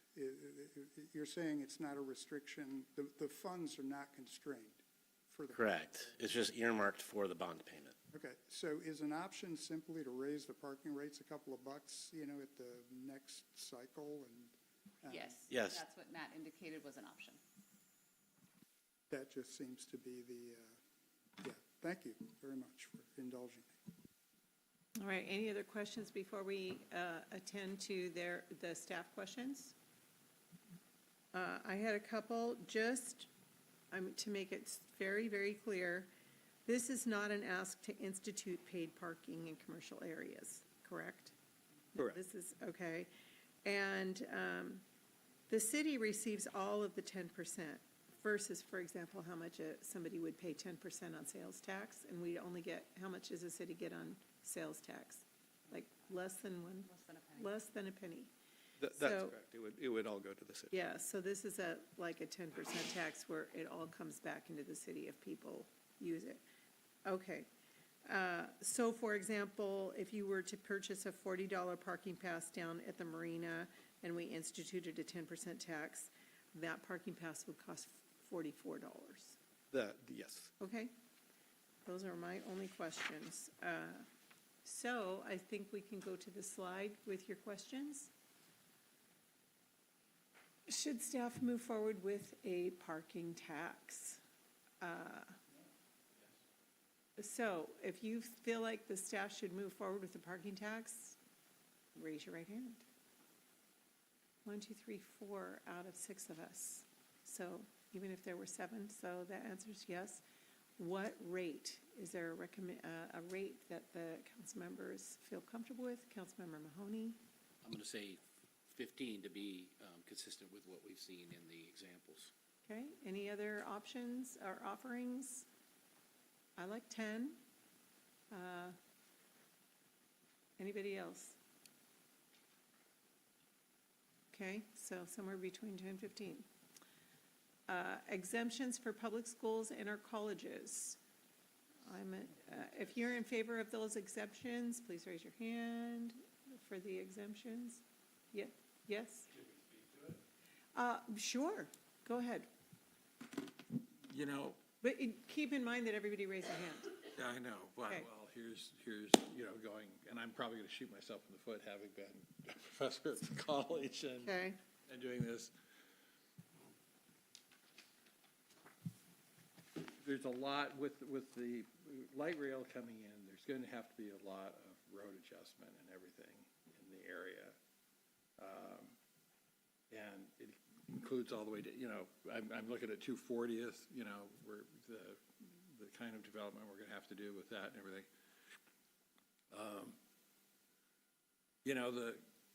We don't collect property tax from the college. It does have an impact on the rest of the city. We're talking 15%.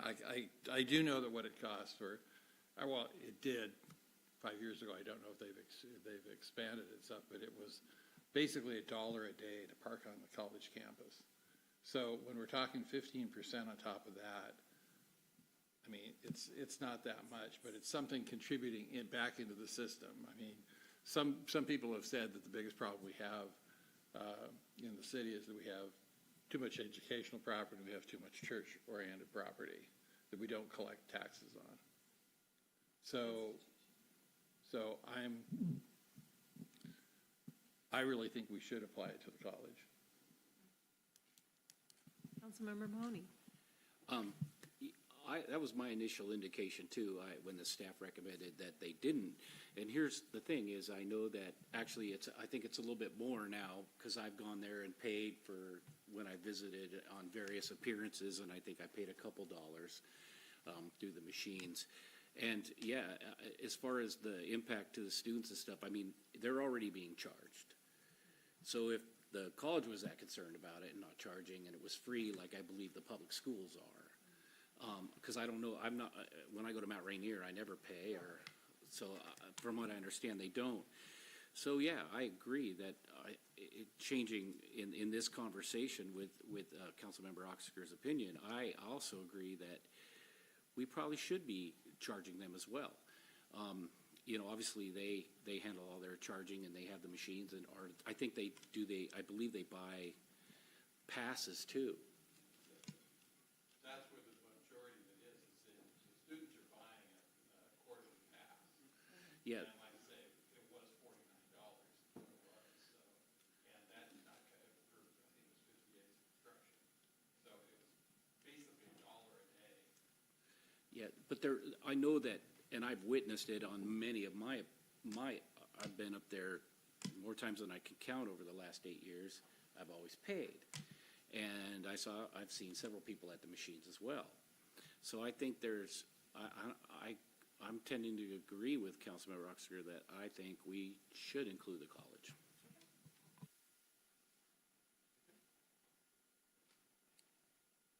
It looks like you made a compelling argument, Councilmember. So we haven't voted on it. It will come back, and there will be, we can have more discussion when it comes back. So it looks like Councilmember Grace Matsui. I would love to know, with posted rates perhaps on their website, how much that would net. Oh, good. Similar question, number 4, carpools, vehicles with handicap decals and/or government vehicles. These, I think Matt said that these are common exemptions for the other cities. Is that true? Yeah, I believe all the cities have this exemption. I think, though, just real quick, from a practical standpoint, another attorney for the city thinks this will be very, very challenging to actually implement. So feel free to have your discussion, but it sounds like we need to work out the practicality of this. Okay, Councilmember Mahoney. Yeah, I was going to say, first of all, carpools with the predominant amount probably coming from our marinas. They're already at the gates. How would you identify that? To be clear, it's tax exempt carpools, so it's, I think it's like transit service. Oh, okay. Van pool Okay. type things. Got that.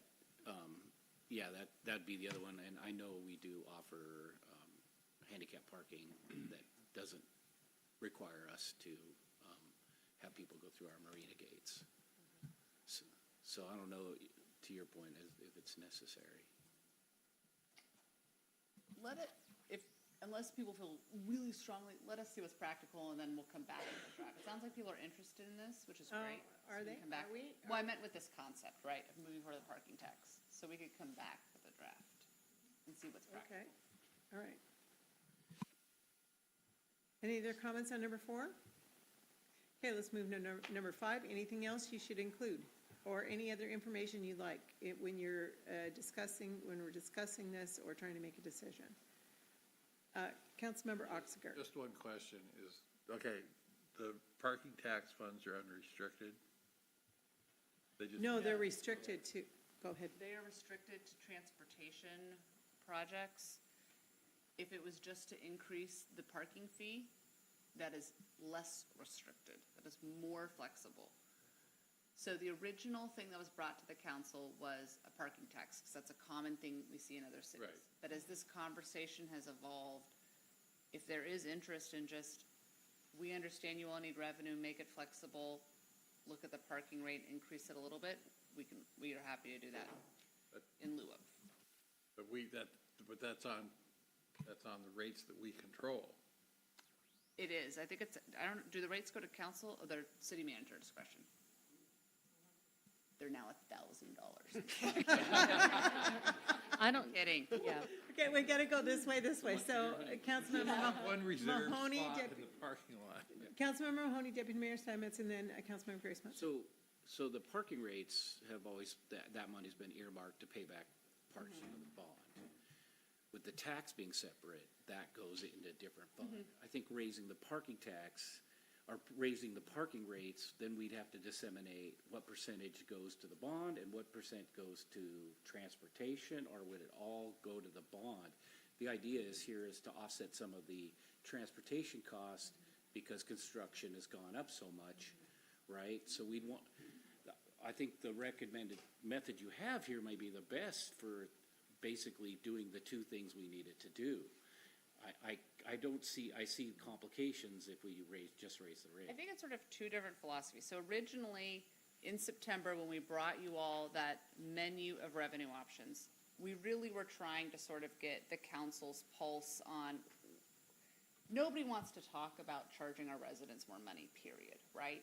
And so sometimes it's more palatable to talk about, raising revenue that is very specifically earmarked. The next item we're going to talk about is very specifically earmarked. The public safety tax, very specific. And sometimes that can be more palatable to the public because they feel like they know exactly where that dollar's going. That is sort of why we got started on the tax version.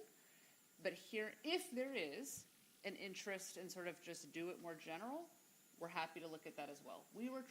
We recognize that this is about the money raised, but it's also about how the public receives it. And so we're trying to sort of gauge where you all are. So then Deputy Mayor Steinmetz and then Councilmember Grace Matsui.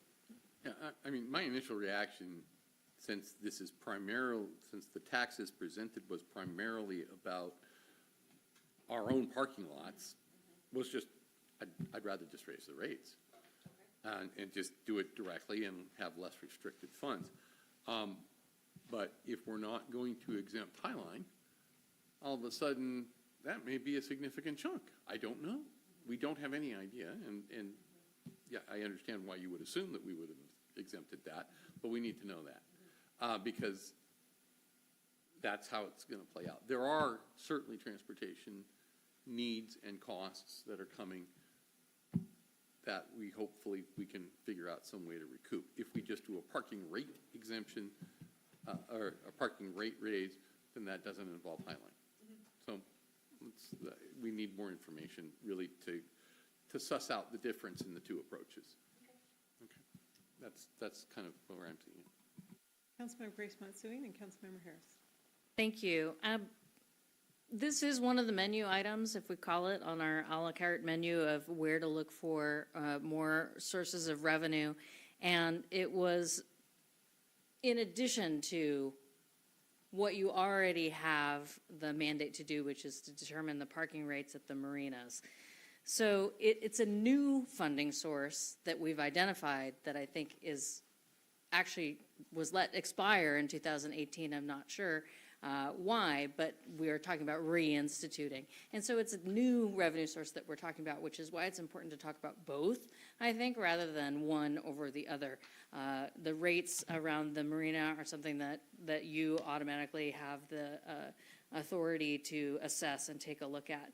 So I think it's important to focus on that this as a new revenue source, and it could be more if we have less exemptions, which I think is a worthy thing for us to debate, absolutely. It also would impact one hotel property that we believe. So it's not just about the city properties, it includes some other things as well. And although we don't know exactly how much potential revenue it could be from a tax on the educational institutions, it's more than zero, which is what we collect now. So I don't need any more information saying, oh, should we think about one or the other? We've been talking about both because we already have one and we're talking about instituting something that's new. Thank you. Councilmember Harris.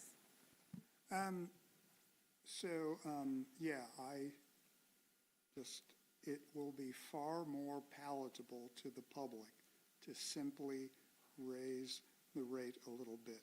It is normal to raise parking rate, to review parking rates every once in a while. It simplifies the accounting, which I always like. It reduces complexity, which I always like. And it's unconstrained. And as far as educating people, we've spent years educating the public and building trust in the concept of paid parking. You'd have to have been at the marina to understand just how much resistance there was for years and years to paid parking.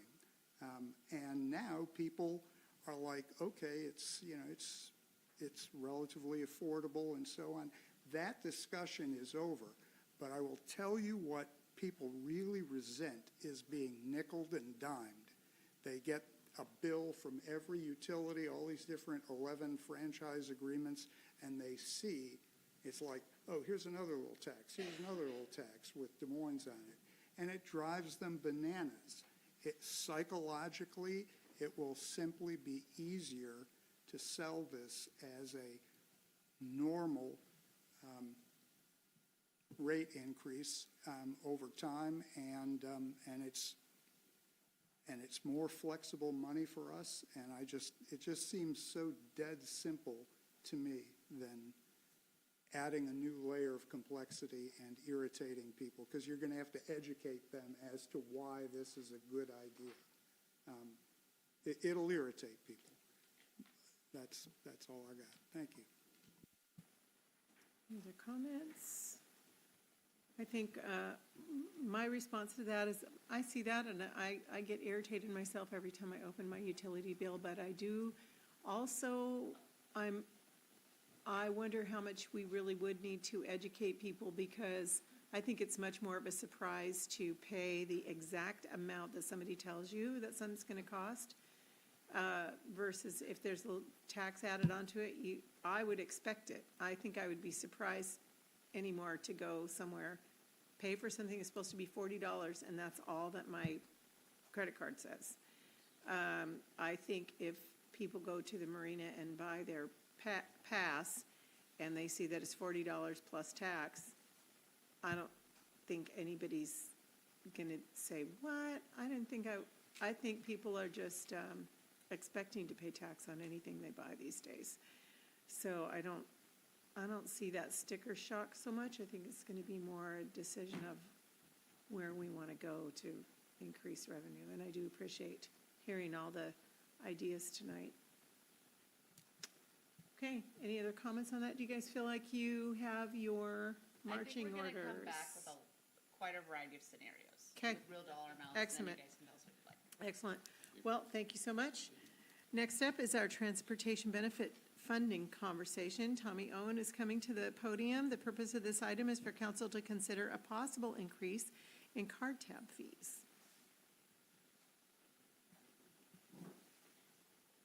All right, good evening, Mayor and City Council. Tommy Owen, City Engineer. This evening I'll be presenting the Transportation Benefit District funding considerations. So, the most important thing, TBD does not mean to be determined. So, the TBD for the city means the Transportation Benefit District, and it was established in 2008 by the City Council. We began collecting fees in 2009 at $20 per car tab renewal.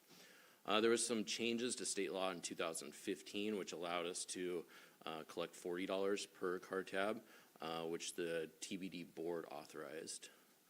So we currently still assess the $40 fee per car tab, and it generates about $950,000 in restricted transportation revenue per year. So these fees cover expenditures both in the street fund and the street pavement fund. A lot of that is pavement repairs, annual striping that we do, traffic signal maintenance, snow plowing, and then the administrative and labor costs associated with that. This revenue that's currently collected and any sort of increase, it stays within the city. It goes directly into these visible community improvements that you see whenever we're out there paving roads, fixing roads, any of that sort of thing. These transportation dollars would preserve the flexibility in the general fund for other core services like police, parks, and rec. So the transportation dollars stays, it's generated from transportation and it stays within transportation. So back in September, the council was presented with options to increase revenue. An increase to the TBD was one of those presented, and the thought was maybe to increase the TBD car tabs from $40 to $50. The council does have the authority by ordinance to increase it to $50, and that $10 increase would generate approximately $240,000 per year, which again would just be restricted transportation revenue. As to when the fees could be imposed, there's a 6-month time in which it must be noticed, and then so likely we would not see these revenues until 2027. So cities throughout the state utilize car tab fees for transportation revenue. There's a few that are at $50, we're there at $40, and there's a number at $20. You'll see a number of those cities also have an asterisk, and they impose a TBD sales tax. Typically, that's up to 0.3% sales tax that goes, again, to transportation revenue. And that's usually something that goes out to a vote. So what would an additional $240,000 fund per year? It's about 1.5 FTEs for street maintenance staff, or an increase in annual asphalt paving by about 25%. Another example is a few months ago, we entered into an interlocal agreement with Midway Sewer District.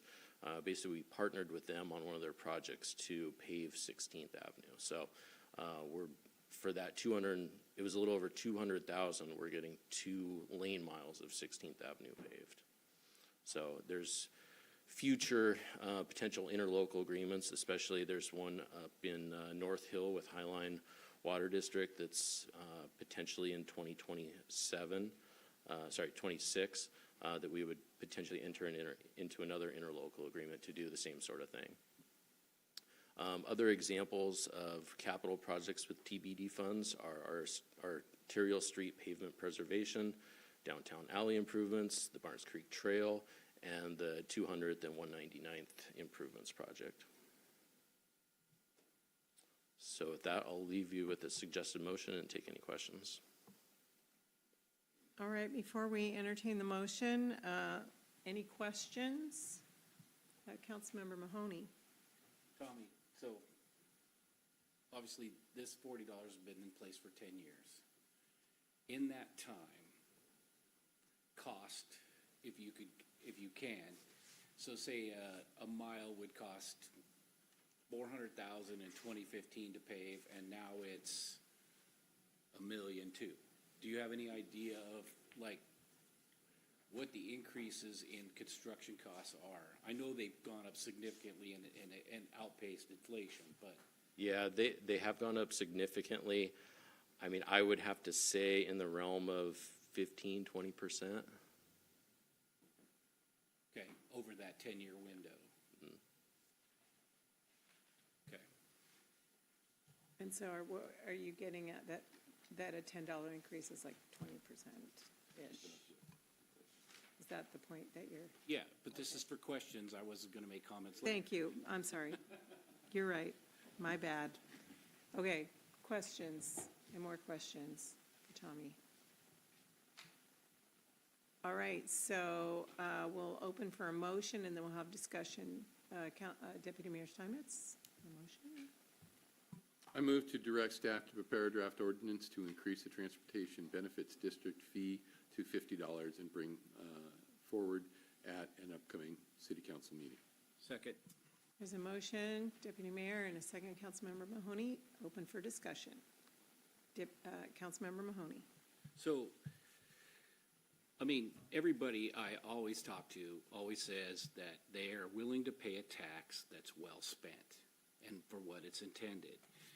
Being on the Transportation Committee now and chair for nearly the almost 8 years I've been on, I have seen this through various projects be the revenue source that gets these done.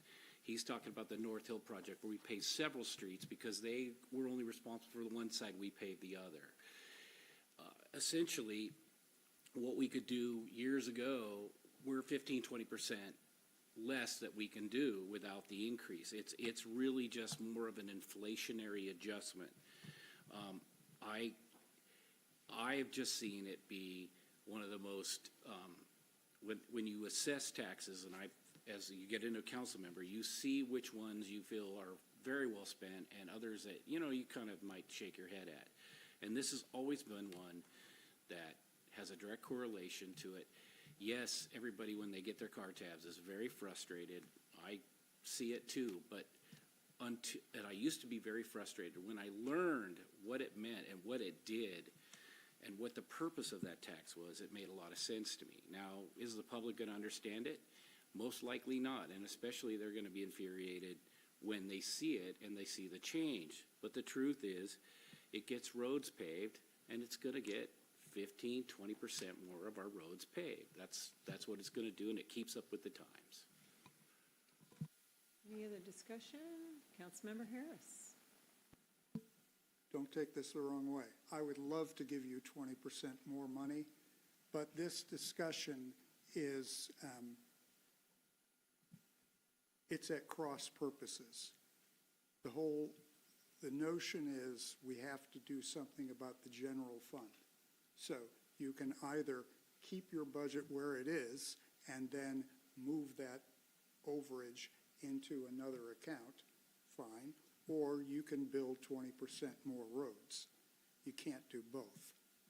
And I'm just saying this as a cautionary tale in terms of accounting. We tend to argue both sides of the street, and that's not fair to the public.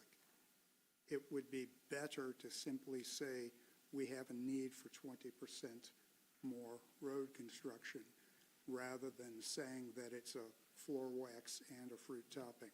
Thank you. Deputy Mayor Steinmetz. We have a need for 20% more road construction. That's what this will provide. That's exactly what this is about. It's a fairly straightforward thing, keeps up with inflation, and it's a revenue source that we need to increase. Thank you. Any other discussion?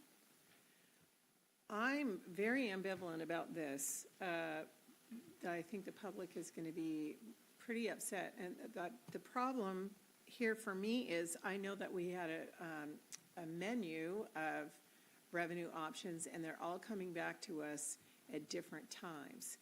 And honestly, there was one in particular that I feel like really had a significant, offered a significant opportunity to help us out. But that discussion is not going to happen until almost all these other options are visited.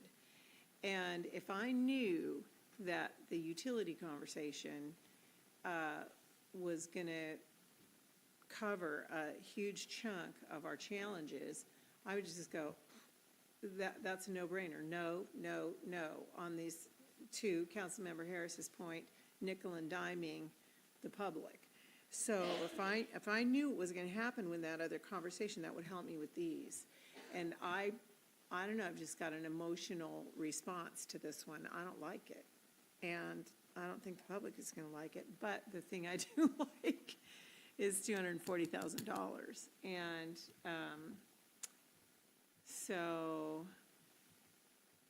I'm having a hard time with, and then hearing this. So I'm still thinking about what I'm going to do with my hand in a few minutes. Councilmember Harris.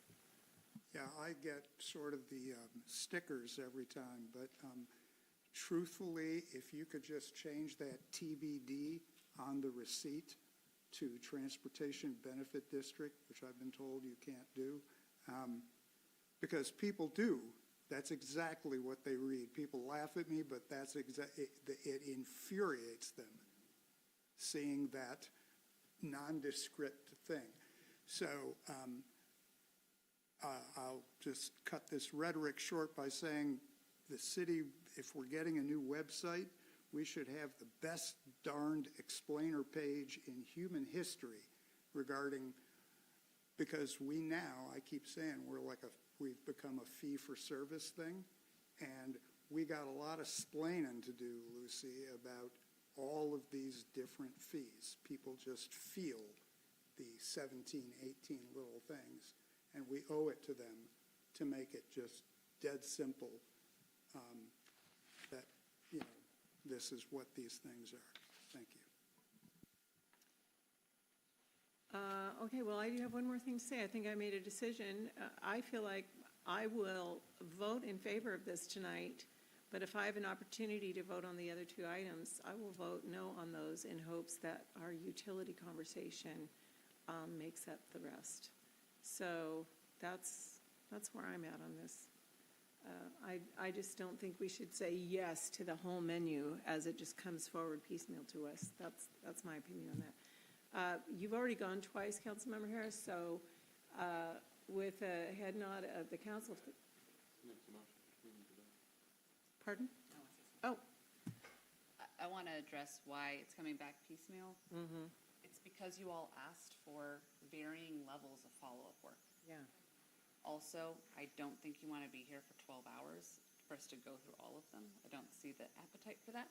So it really is meant to, you asked for varying levels of follow-up information. And so we're responding to that. Some of those take much longer. The cameras will go into 26. The swim item will go into 26 because there's a lot of analysis for that.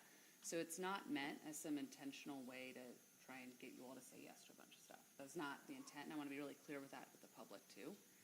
And then when you said you're going to vote no on the other two items, I don't follow. What are those other two items? These two that we talked about tonight, the parking tax and the, what was the little one? I think the parking. Oh, the parking tax is the little one. So, Okay. yeah, and thank you for that, because that wasn't my intent, to criticize staff, so thank you so much. Yeah, I appreciate you noticing that and feeling that. That wasn't my intent at all. I'm just facing the difficulty of trying to decide what to choose, because I don't want to say yes to the entire menu, and I don't know how to pick when things come one at a time. So thank you so much for that. The staff is working super hard to respond to our direction when we got that list. So thank you. Go ahead, Councilmember Oxker. Can we get a rolling tally of what we're raising? That's a great question. So far, you all have approved the public safety sales tax, which I still remain optimistic about, but as I've been providing you all updates, actual adoption of it is appearing to be very challenging for many of our neighboring cities from CJTC. So the Association of Washington Cities, Anthony's well aware. Many of you are aware. I had a call this week with the other city managers. Like, we are working on that, but that is a revenue source that you will approve that we really appreciate, that I still think will come through, because I think CJTC will be under so much pressure from all these cities that they're going to have to figure it out. But technically right now, no one has gotten it approved. So that's a purgatory one. And that's actually the only one you all have approved. You approved us to go to negotiating, which would have a committee from council that would help guide how that goes.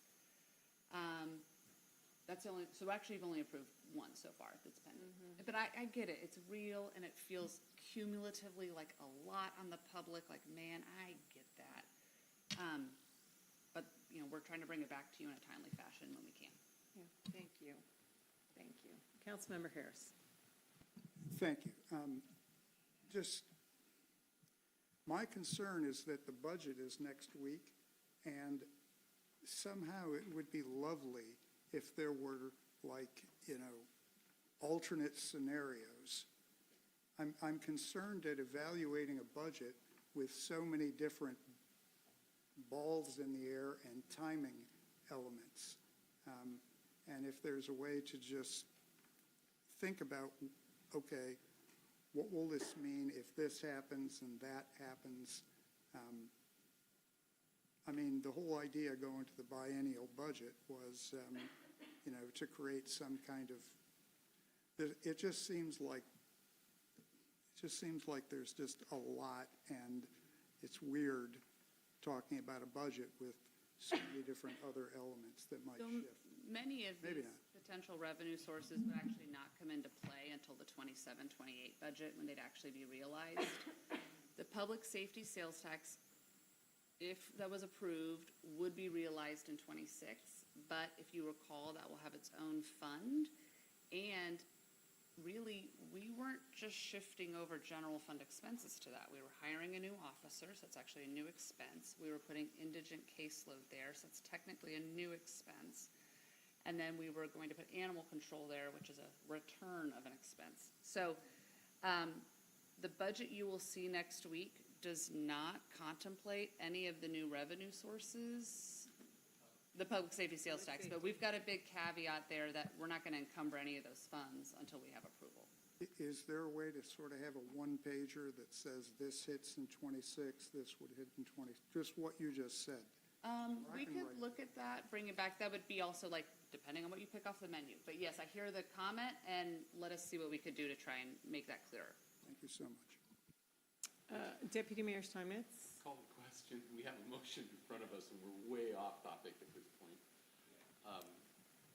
If it helps people make their decision about how they're going to vote, I'm open to conversation. So we can go ahead and vote. There we go. If everybody's done. All right, all in favor of the motion, raise your right hand. 6-0. All right. Okay, so, council, I am going to ask, we have an executive session on the agenda if we did not finish. So I'm going to ask if, after sitting, if anybody has any clarifying questions that they would like to ask or discuss in executive sessions, same subject, we will dismiss for 5 or 10 minutes if you would like. Did anybody have any more questions in regard to that? All right, we will not dismiss to executive session. We took care of our business earlier in the evening. The next meeting date will be November 13th, the City Council regular business meeting. Please remember to pick up after yourself on your way out. Councilmember Harris, would you like to take the motion? I move to adjourn this here City Council meeting. Do we have a second? All in favor? Aye, it's unanimous.